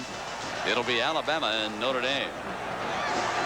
You think about that game, and you recall what Coach Parsegian did in that Sugar Bowl as Dexter Carter breaks up the middle, and Andre Bruce finally tackles him, but not before he got to the 25-yard line. Another 22 yards, and they are just shredding Auburn right now. This defense of Auburn is tired. They've been out on the field an awful long time today. But again, we talked about the depth of Florida State. We've seen Sammy Smith, 220 pounds. Then Dexter Carter, only 160 pounds. And then, of course, Edgar Bennett, the freshman. I tell you, they've got a lot of people who can carry the load for the Seminoles. Got to think pretty highly of those Miami Hurricanes in that comeback now against this bunch, don't you? Oh, absolutely. They're going to bring the end around or fake it. They're going to fake it this time. Got back to the line of scrimmage with that dive. Dexter Carter bringing the seconds off the clock. Florida State's going to win here this afternoon. We're going to have time for a big scoring update from Jim Nance, too. Jim will tell you all about Jamel Holloway and Oklahoma's battle against Oklahoma State here this afternoon. There's your alma mater in the third quarter. I didn't catch the score there. They're up ahead of the Cardinal. Cardinal welcome back Brad Muster. He's a very going to be a great pro, Brad Muster. Been injured most of this year. Edgar Bennett. Well, with time running out, we have an opportunity to remind you of what's coming up tonight on saluting their fans who are still in the end zone.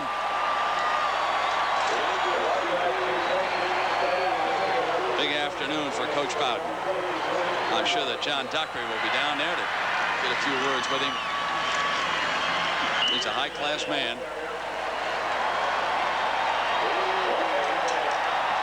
Well, this Florida State team is definitely for real.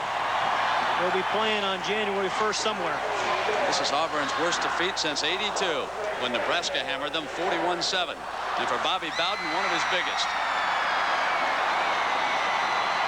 34-6. Let's go down to John Dockery, who's down there with the coaches. Doc?